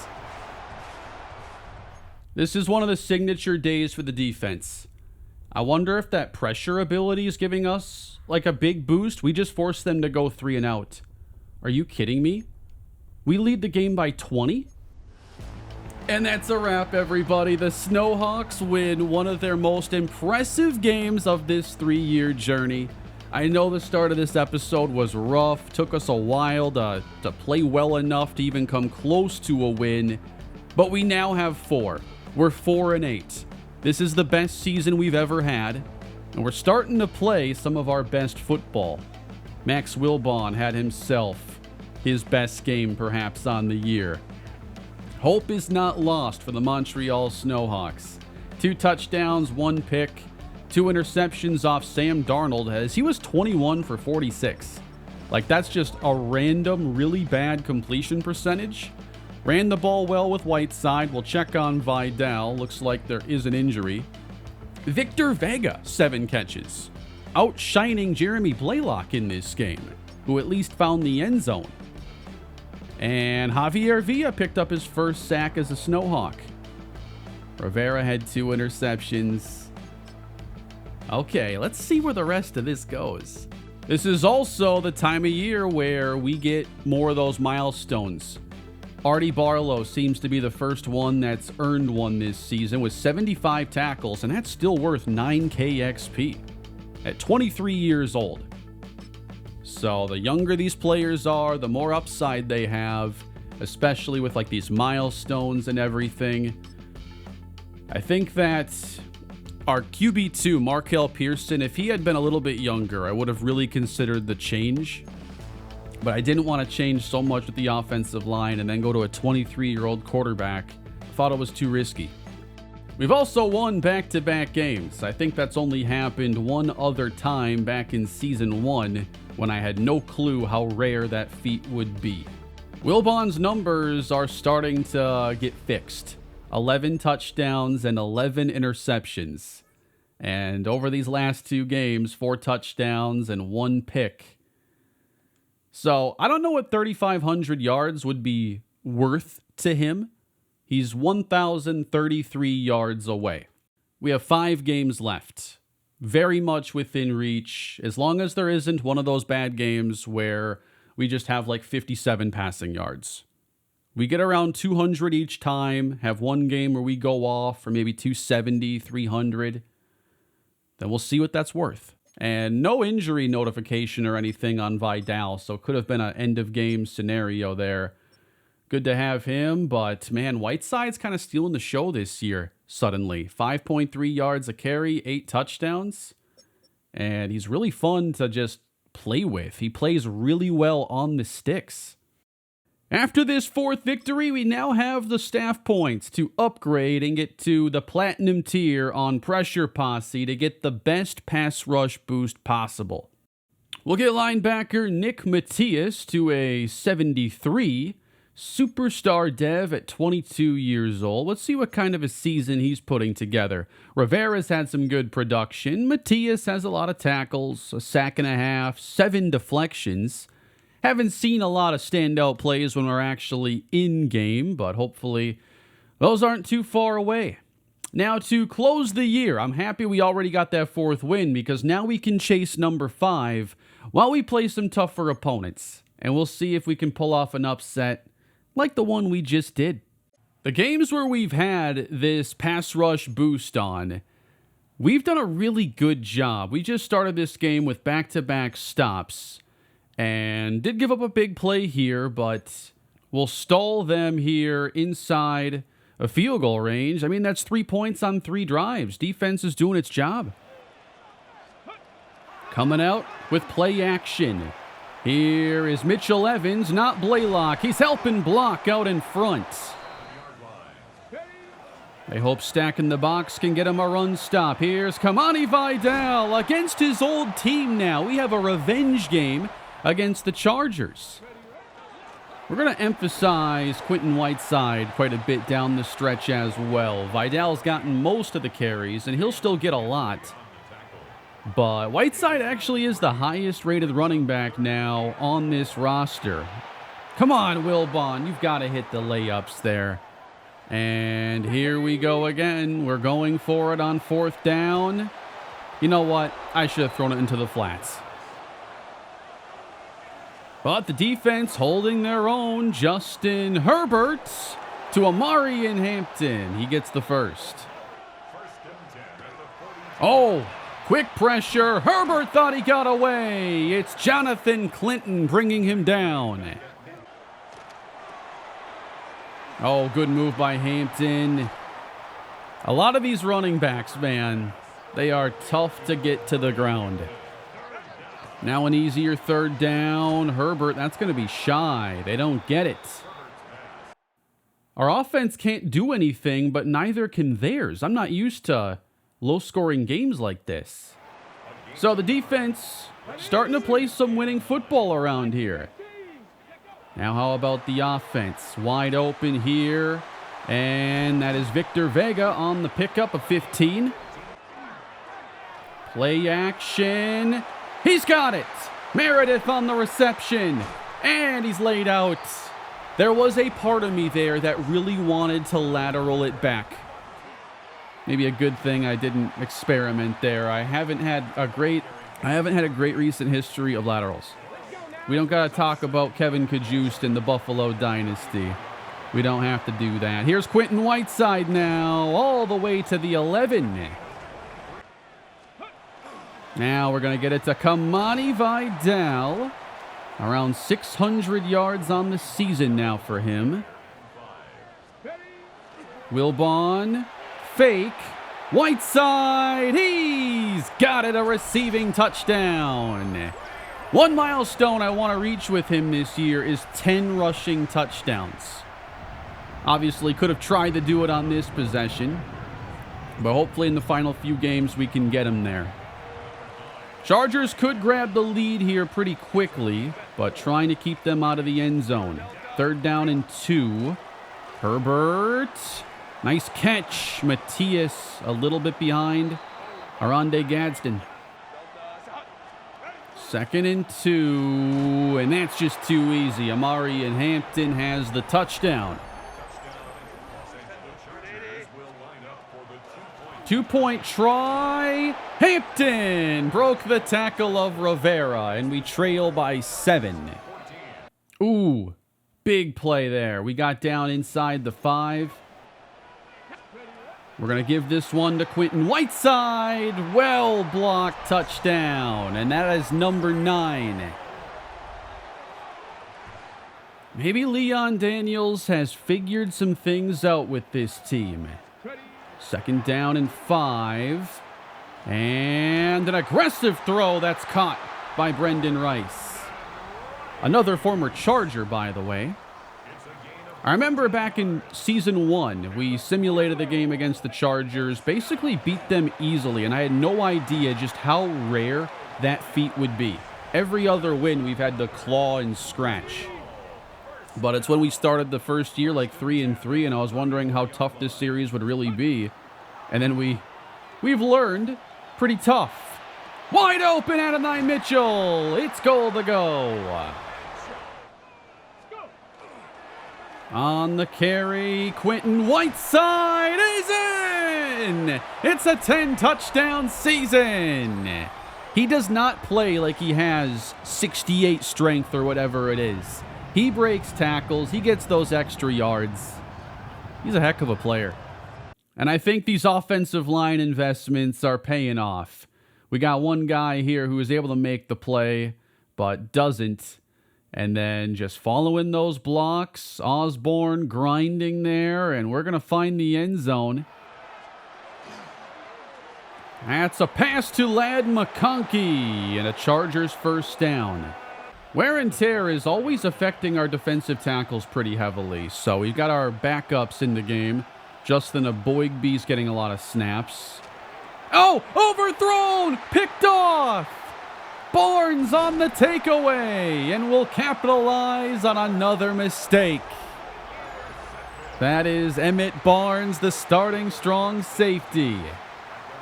There have been a lot of overthrows in this series. I kind of forget the sliders that I'm playing on because I tried them out one day and then just kind of, we rolled with it. I forget all the actual values. I don't think QB accuracy was really dropped. Who knows?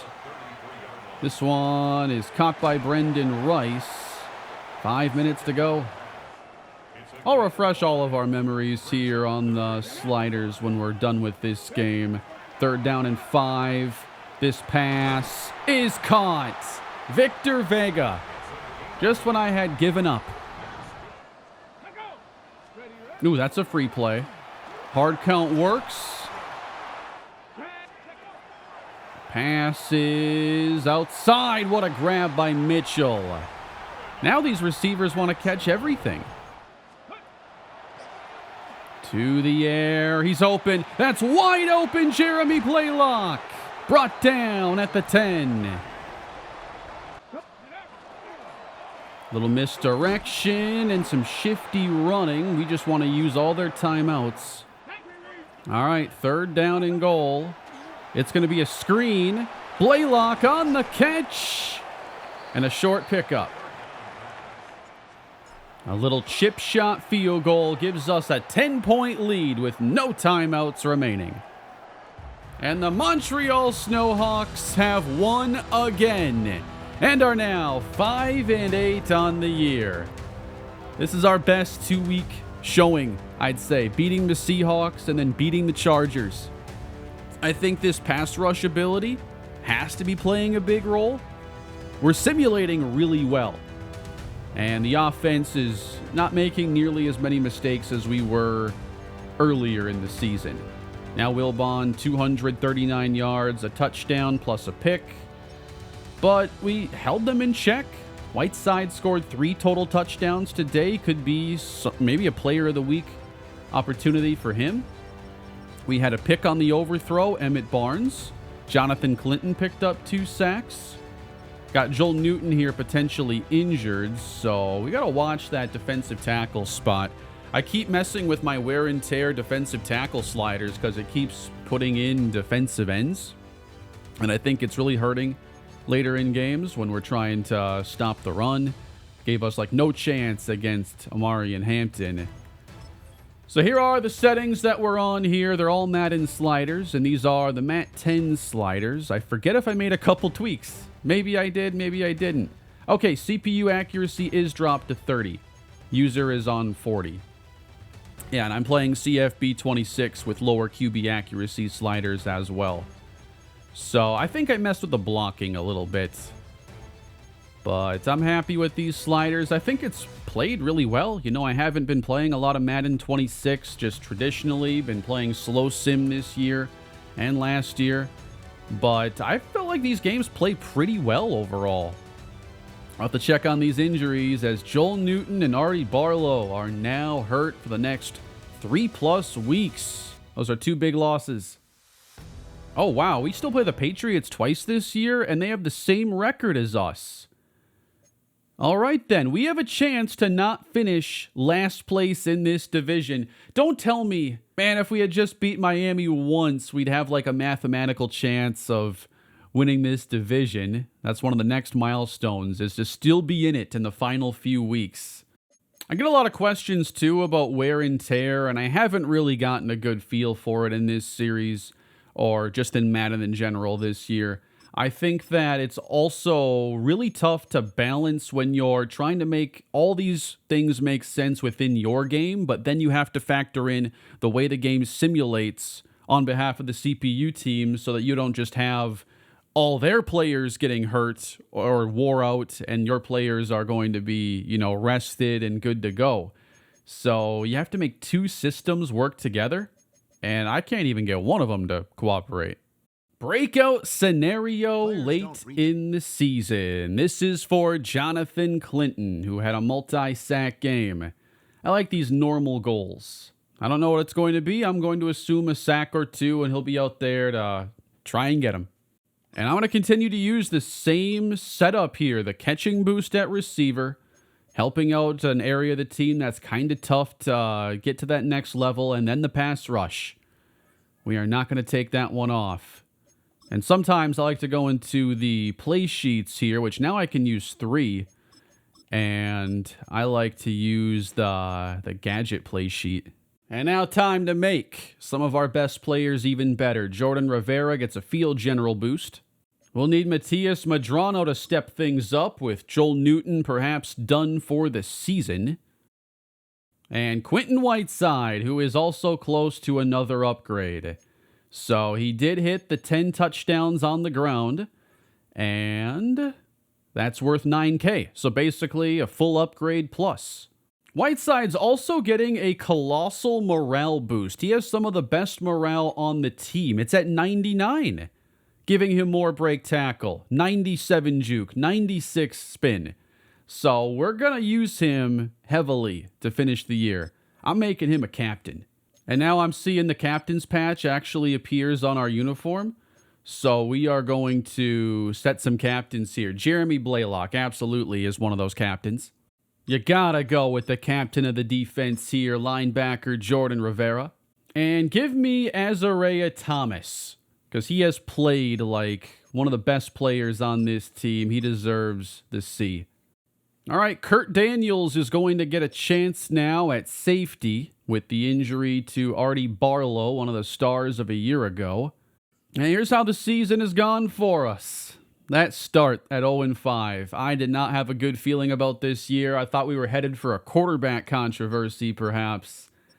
But we've had our big second half run. We're actually, 5-3 over our last 8 games. And the overall for us continues to creep up. We're a 77. Team's got to start watching out for the Snowhawks. And that's what I'm talking about. We're finally getting a snow game. 2 wins in a row. Snowhawks at home. In the snow. This is the game I want to win right here. I want this one. This is not the heavy snow, though. This is light. But I'll take it. Let's see if we can set the tone here at 5-8. The Snowhawks get underway. Jarrell Hines taken down at the 25. Max Wilbon, 12 touchdowns, 12 picks. Considering where it was the first 2 months of the year, I think we'll take it. I don't see him hitting 20 touchdown passes this season. But we're going to get started here with a play action. Looking downfield, and it's Adonai Mitchell on the catch. To the outside. Quentin Whiteside gets the edge. Makes a move on the safety. It's 17 yards. Another play action pass, and Mitchell's wide open. Makes the move toward the sideline. How about that for a start? 60 yards in 3 plays. Kamani Vidal is now in the game, and we're back to pass over the middle. That is caught. Blaylock is down at the 1. Stuffed on short yardage, though. That is one of the toughest parts of this team. We're going to throw on 3rd and goal, and it is through the hands of a receiver, Brendan Rice. That would have been the most electric touchdown drive, but we will take our points this time and trust this defense can keep playing well. A good possession now for New England. They're at our 12-yard line. And it's a misdirection straight ahead inside the 5. Drake May on the keeper. He runs it in. The Patriots get the touchdown. Oh, we just lost the ball here on a fumble. The energizing start is disappearing. Adonai Mitchell just got us 26. This drive needs to count here. They're blitzing. We counter it. Brendan Rice angling outside. Touchdown, Montreal. New England hitting way too many big passes, though, against us. And they're able to score a touchdown to counter it before half. It's been our toughest game in a few weeks. Oh, man. Tried to get aggressive there. And it's intercepted. Hey, a 39-yard Brendan Rice touchdown. So it's the most points we've given up in a little while. And our winning streak comes to an end, 44-17. We'll have one more chance against them in a couple games. 5 touchdowns for Drake May. That's one of the best quarterback performances against us any year of this franchise. Didn't see that one coming. Hunter Henry, 3 touchdowns with 31 yards. We didn't get an interception. We didn't record a sack. So I know this is not going to be a successful breakout. Jordan Rivera dislocated hip, and now his season is over. I guess it's not a surprise that we had that type of game when we lost 2 of our best defensive players, and now we lost the best defensive player, arguably. Last few games might be tough on that side of the ball. We're going to put Rivera on injured reserve. Now we have an 80 overall defense. That is certainly a big milestone here in Season 3. I think for one game, I'm going to try something different with our abilities and use the pressure posse, but not the receiver one.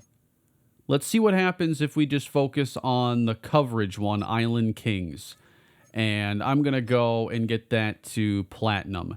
I really hope we're able to keep our defensive coordinator because we're upgrading a lot of his best abilities. Quick check-in here for the tight end leaders. Looking at receiving yards. The number one player is Trey McBride, and he's seeming to separate as the season comes to an end. 5 touchdowns for Blaylock, and then Hunter Henry has 10. He just had a 3-touchdown game. We have to sign a Mike linebacker, and we're getting Bobby Hill back on this team. Tyrell Matthews just got us a pick in the first half. Let's see if we can score the first points on Buffalo. I'd also like to see how essential that receiving ability that I've been using is with the catching boost. Whiteside's going to get some space and pick up a nice gain here to the 29. I don't mind if we have to go back to using it. I just thought that it's hard for us to win if we give up 40 plus. So I wanted to help out the defense with all the talent that we've just lost. Whiteside on the reception. This has been a great year for him. I think next year we have to go into it, using him more like the lead running back. And let's see, can we have that first 1,000-yard rusher? Might be, hard to raise his rating significantly, but we should get Whiteside into the 80s and have a chance to maybe get him up a development trait even, if the touchdowns continue to roll in like this.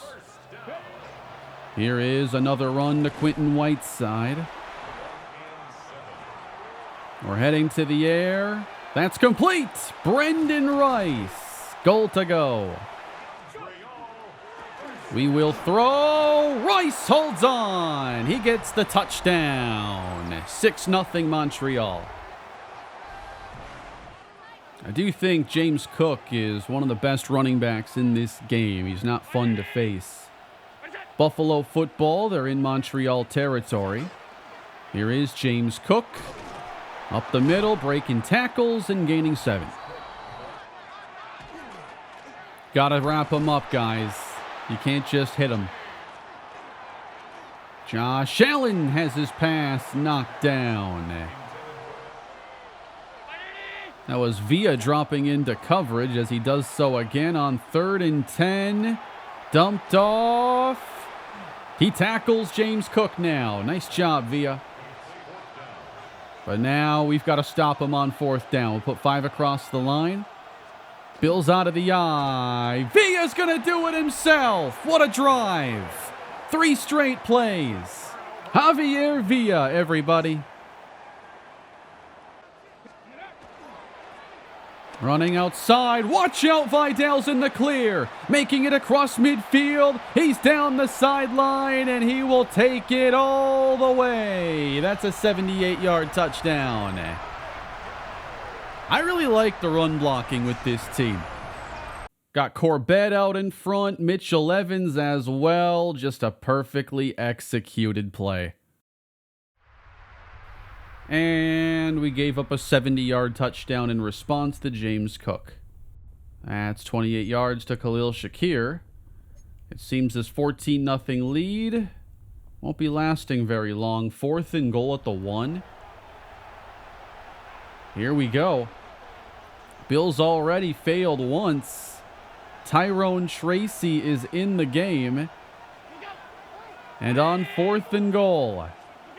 Allen to throw. It's tipped. Oh, you almost picked it. That would have been amazing. Off the hands of Matias.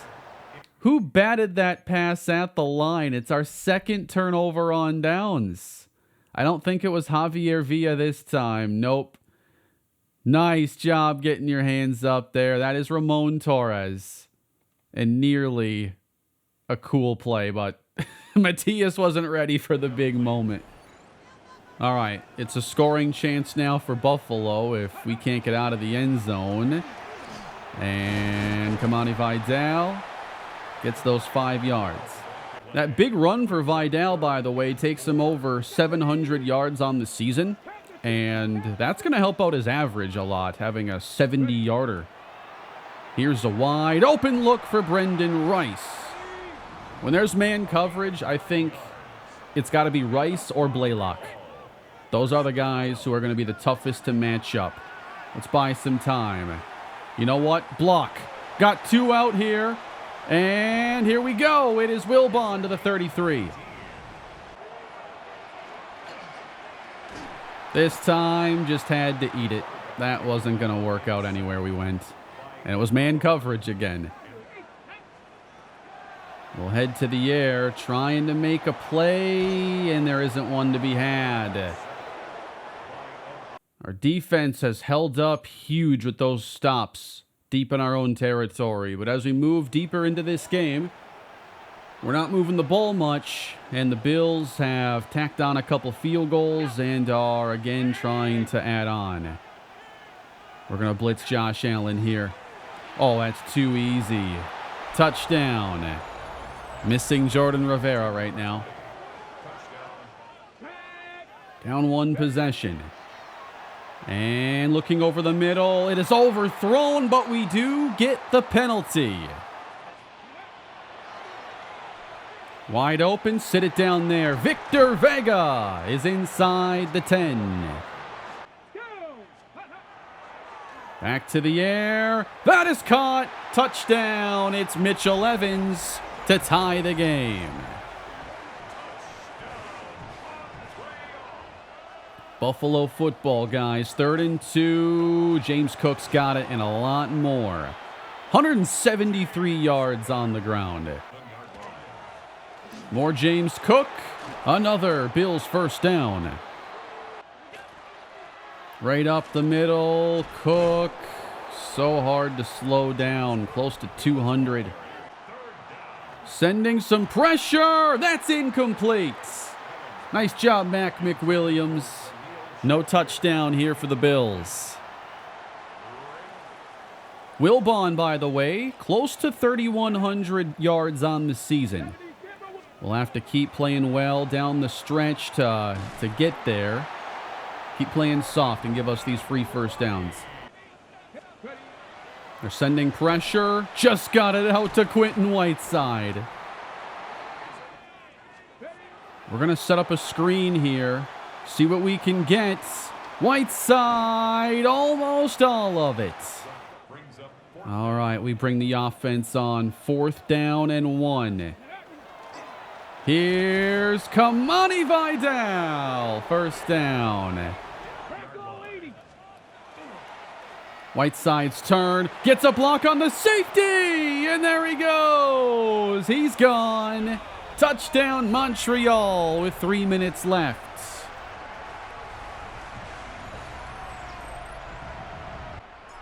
Oh no, they almost blocked it.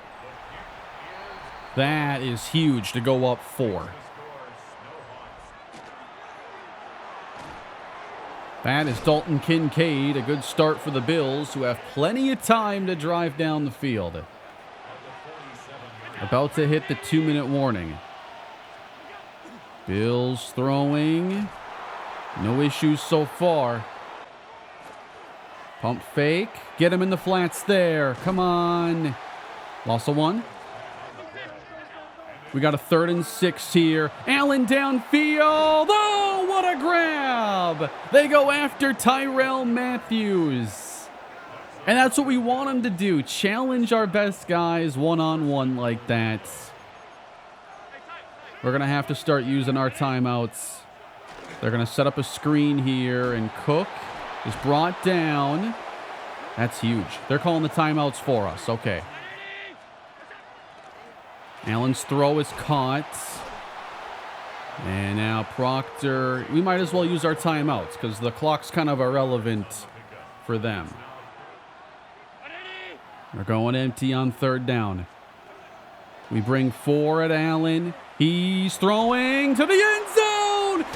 Intercepted. Nick Matias in the place of Jordan Rivera just picked off Josh Allen to secure win number 6. That's the signature play from him that we've been waiting for.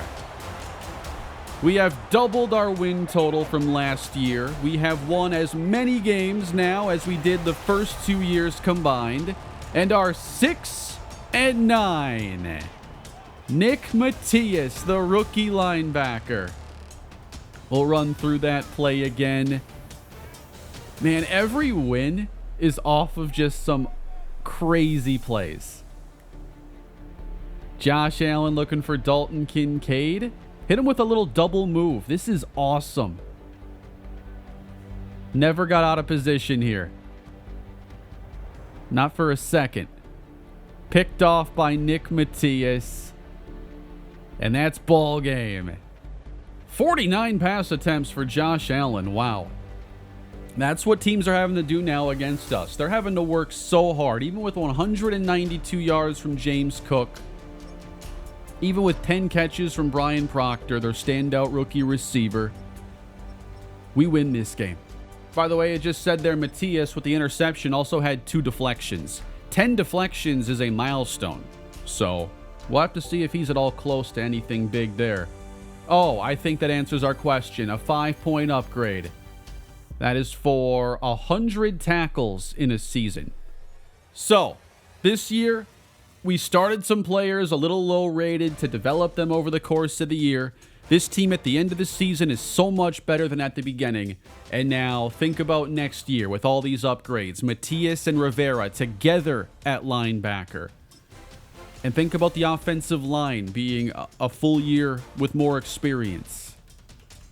And there's a path to this team starting to think about playoffs. We've got our big playmakers on offense. Quentin Whiteside, Jeremy Blaylock. Those to me are the top 2.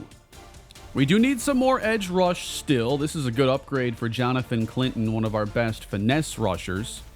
Mathematically, I don't know that we're out of the postseason right now. Denver's 8-7 as the 7 seed. We're probably, not in good shape, but we're 6-9 with 2 games left. So Max Wilbon needs 401 yards in the last 2 games to maybe get another boost. I really want to get that this year. Matias Madrano leads us in sacks with 7. So 10 is possible. Azariah Thomas, 4 interceptions. Matthews and Rivera each have 3. Matias does have 10 deflections. I thought that was one of the milestones. I need a good master list of all the milestones here to chase. I know there's one for receptions, but I can't remember what it is. Broke season record for receiving touchdowns. That'd be a good one for us to eventually get. Broke NFL career receptions record? What is Jamar Chase doing over here? I don't know what the receptions milestone is. I thought there was one for 80. Maybe I'm wrong. Now, New England put over 40 points on us in that previous matchup. Can we do a little bit better job this time? 76 yards on the day currently for Wilbon. We'll tack on a couple more. Nice juke there by Whiteside. Wide open. Oh, I thought we had one there with Vidal. Throwing over the middle. Nice catch by Victor Vega. So now under 300 yards from the goal on the season. Screen pass, Kamani Vidal. Out of bounds. On the outside, Victor Vega, too quick for him. Untouchable. Still have some good time on the clock. Dumped. Jarquez Hunter now in the game. I'm not sure where Whiteside's at. Back to the air. That is wide open. Too easy. Jeremy Blaylock, 6 touchdowns on the season. 27, Victor Vega. Yeah, I'm starting to see him as a pretty good player for us moving forward. If we can continue to get some route running upgrades, he should just be better and better. Play action now. Underthrow this a bit. It is Blaylock overthrown. I can't believe we just did that. I'm worried that Quentin Whiteside's injured. Haven't seen him in a while. How about this blocking here? Vidal with a clearing. Hit down at the 17. To the air. End zone. Just out of reach for Rice. Back to the air. Double move. End zone overthrown for Mitchell now. Every now and then we have a game where Wilbon is just a little bit off. Over and over again. But we lead it. Huge play there. Adonai Mitchell. Look at us go back inside the red zone. Mitchell having himself a good possession. So whatever we need in Week 18 feels like it won't be overwhelming then for that 3,500-yard goal. Kamani Vidal getting us 5. All right, a little bit risky call here, but I like calling play action.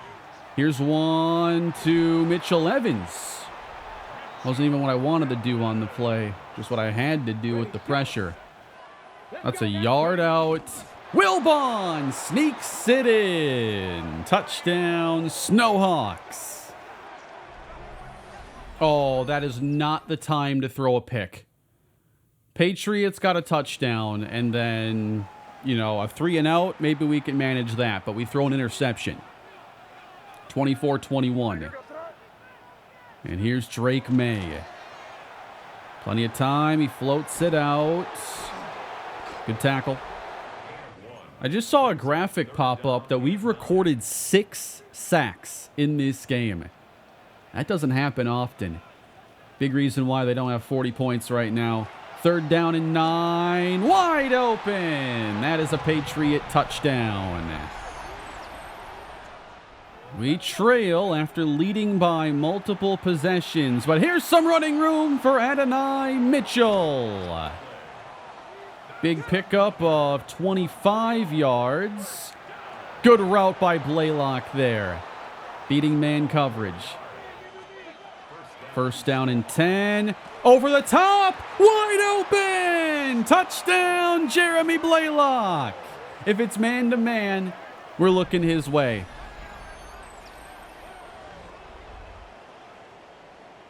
What a throw as he's hit, too. That was the one we needed. Makes up for a few of the misses. Over the middle. What a catch. Drake May under pressure just threw a perfect pass.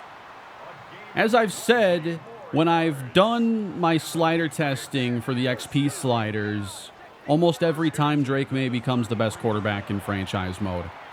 And his pass is batted down by Matthews. By the way, it usually takes only 4 or 5 years, especially with the quarterback regression bug that's in the game right now. But he's just one of the best young quarterbacks, and he simulates really well, really consistently. So he's going to be a problem. Josh Allen is a problem, of course. This division creates a lot of challenges for the Snowhawks. Inside give, room up the middle, and it's goal to go. This could be a sneak. We're going to try to clog the A-gap, but it's not able to stop Drake May. Patriots lead. What's he doing? Is he practicing his 27-step drop? Well, here we go again. Late in the game with a chance to win it. Wilbon's having himself a great game with 316 yards. Can he bring the Snowhawks down the field again? 400-plus yards. Excited to see where all these ranks end up at the end of the season. That's Jeremy Blaylock. We're 80 yards away, by the way, from 3,500. So it feels pretty sweat-free going into Week 18. Mitchell gets us even closer. Hey, Quentin Whiteside back in the game. And he only gets 2. 3rd down and 8. Big down here. Mitchell's the target. What a catch. We head to the air again. No! Couldn't get it past the linebacker. Mitchell's giving us some really good looks, too. We head to the air. Under pressure. It's way off the mark. 4th down and 13. Here we go, guys. Got to get something big. And knocked away. Again, went back to Mitchell. We have all of our timeouts. We'll see if we can get a stop. Lawton's a really good running back, though. And, okay, that's going to be game, unfortunately. We'll come up shy this time. We're swept by New England. We have not had a lot of division success. So it's a 10-loss season, but at least We've got 6 wins, a chance now at 7. We'll face Cleveland in the finale. We should get quarterback Max Wilbon to 3,500 passing yards. And hopefully a few more catches for Jeremy Blaylock to try to get him to superstar development. I think we have a pretty good chance, especially with 2 upgrades coming his way as he has surpassed 70 catches. All right, 8 touchdowns, 2 in the same game. So nearly 2 upgrades simply off of that. 8 receiving touchdowns, 10 rushing. Those are milestones to chase. Let's see if we get some more short route running. That gives us even better chances to beat man coverage. He's a true 80 overall tight end. And we didn't get any short route running there. We did get medium, so that's useful. Juan Corbett is now a 76 overall as our best lineman. And here are his ratings as a 23-year-old second-year player. He's a top 32 right guard. After training, Jeremy Blaylock gets another upgrade. You got to give me short route running this time. And we get 1. 1 final game this season as we take on the Cleveland Browns. I'd say this year has turned into a big success. I'm excited to see in year 4 what this team could potentially do. If we can get off to a better start, I think this could be a team that's in the playoff hunt next year. We'll see about getting in one of the toughest divisions in football. But if we win 6 games this year, or 7, I think the goal becomes our first winning record then, and to get 9 wins. Sometimes that gets you a playoff spot, sometimes it's out. But that would be colossal. We're starting with the play action. Not enough time. I've been enjoying more of the play action game, though. I think it's opened up some things in this passing game. I felt very lost the first 5 weeks. Felt like there was just nothing that worked for us. Let's go downfield here. Victor Vega overthrown, no flags. Starting to turn a bit too pass heavy here down the stretch. And we're going to lob it out. Blaylock with the catch. I threw a little pump fake in there too for fun.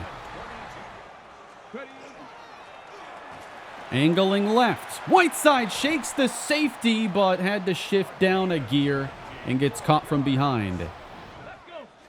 Not sure I like our chances on 3rd and 19, but wide open! Jeremy Blaylock, 4 verticals, gets us inside the 10, and I think Wilbon just hit his goal. Got to stop taking so many sacks.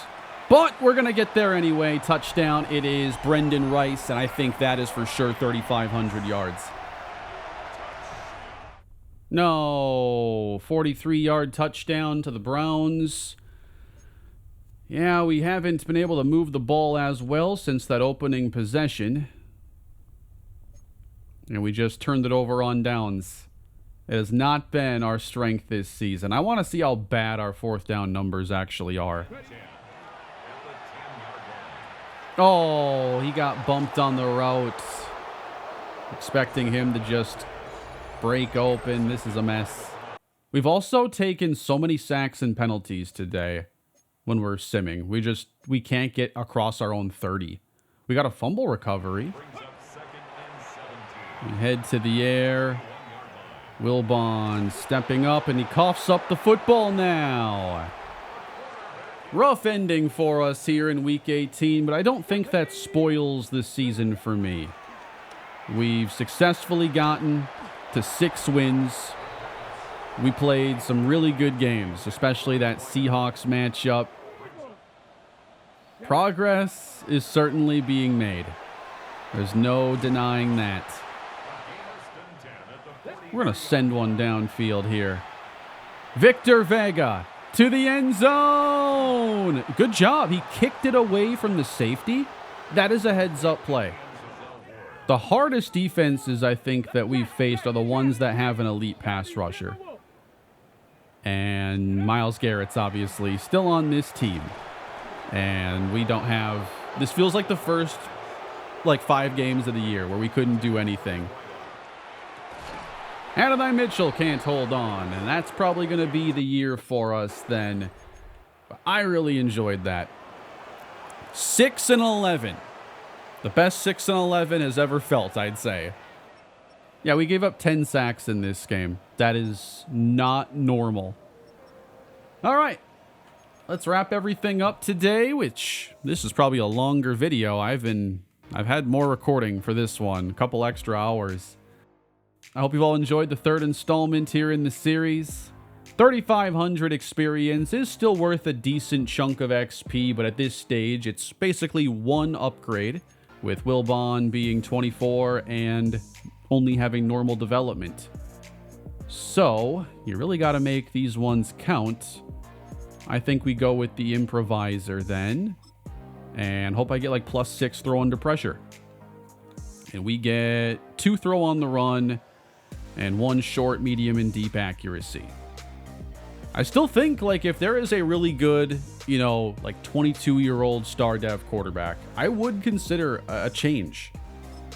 But the longer Wilbon stays the starter, the more likely it is that he remains the starter. So we did finish in last place in the East, getting us a 4th place schedule again next season. We were certainly not the worst team in the league this season. We finished 6-11. We're kind of like a regular bottom 10 team now. We scored 3 points a game more than we did last year. We're still the worst scoring defense, but we get that number under 30. And we were 20th in passing, 17th in rushing. That's pretty good. If I don't have as many red zone miscues, we might actually be closer to an average scoring offense. For third down conversions, we're predictably low, 39%, and only 44% on our 4th downs, and we go for a lot of them. I have to get better on 4th down and with our 2-point tries. Max Wilbon does end up hitting 20 touchdown passes. I can't believe it. And 3,600 passing yards. 20 touchdowns in every season.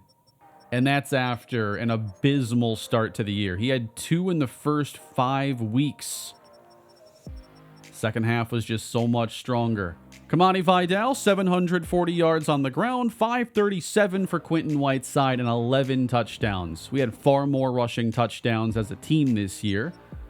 Jeremy Blaylock, 82 catches, 898 yards, and 8 touchdowns. Nobody got to 1,000 yards. But I think that Blaylock, Mitchell, and Rice became a reliable trio there by the end, and Victor Vega was actually there for some pretty good catches. I really want to see him develop next year with this star dev. We'll see at age 25 how far he can really get.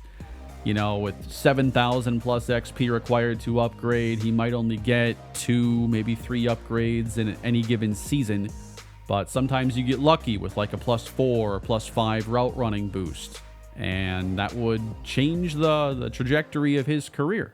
The offensive line had its growing pains, but I thought by the end of the year they run blocked really well. And in most matchups, I didn't have to worry about them. I did have to in that Browns game, though. Nick Matias leads us in tackles, taking over for Jordan Rivera. He also had 3 sacks plus the interception. Matias Medrano, 9.5 sacks. Xavier Thomas, 5.5. Joel Newton had 5. Azariah Thomas had 4 picks. Jordan Rivera, 3. Tyrell Matthews, 3. Our defense also had 2 touchdowns from Tyrell Matthews and Azariah Thomas. Josh Sanchez, perfect on all of his kicks. Justin Blaylock is a Pro Bowler this season. Azariah Thomas gets voted to the Pro Bowl. I think we could have had a couple more. And the Chicago Bears are the champions this year. I'm pretty sure I gave them our 1st round pick. I got to be careful about helping some of these NFC teams a little too much. And we'll close by taking a look at our development traits. And Jeremy Blaylock is now at Superstar. A huge ascension for him after joining the team in the 2nd year. And now he's on his way to being one of the premier receiving tight ends in the entire league. He is a really, really good tight end.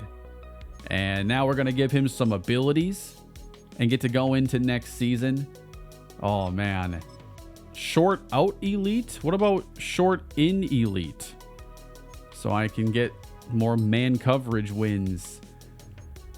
4-star dev offensive line starters, a superstar tight end, Victor Vega developing, Brendan Rice developing, Whiteside's at star dev.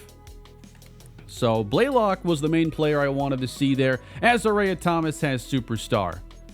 It does not seem that anything else happened. What about Emmett Barnes? Was he always at star? Yeah, he must have been. We got some good team victories this year.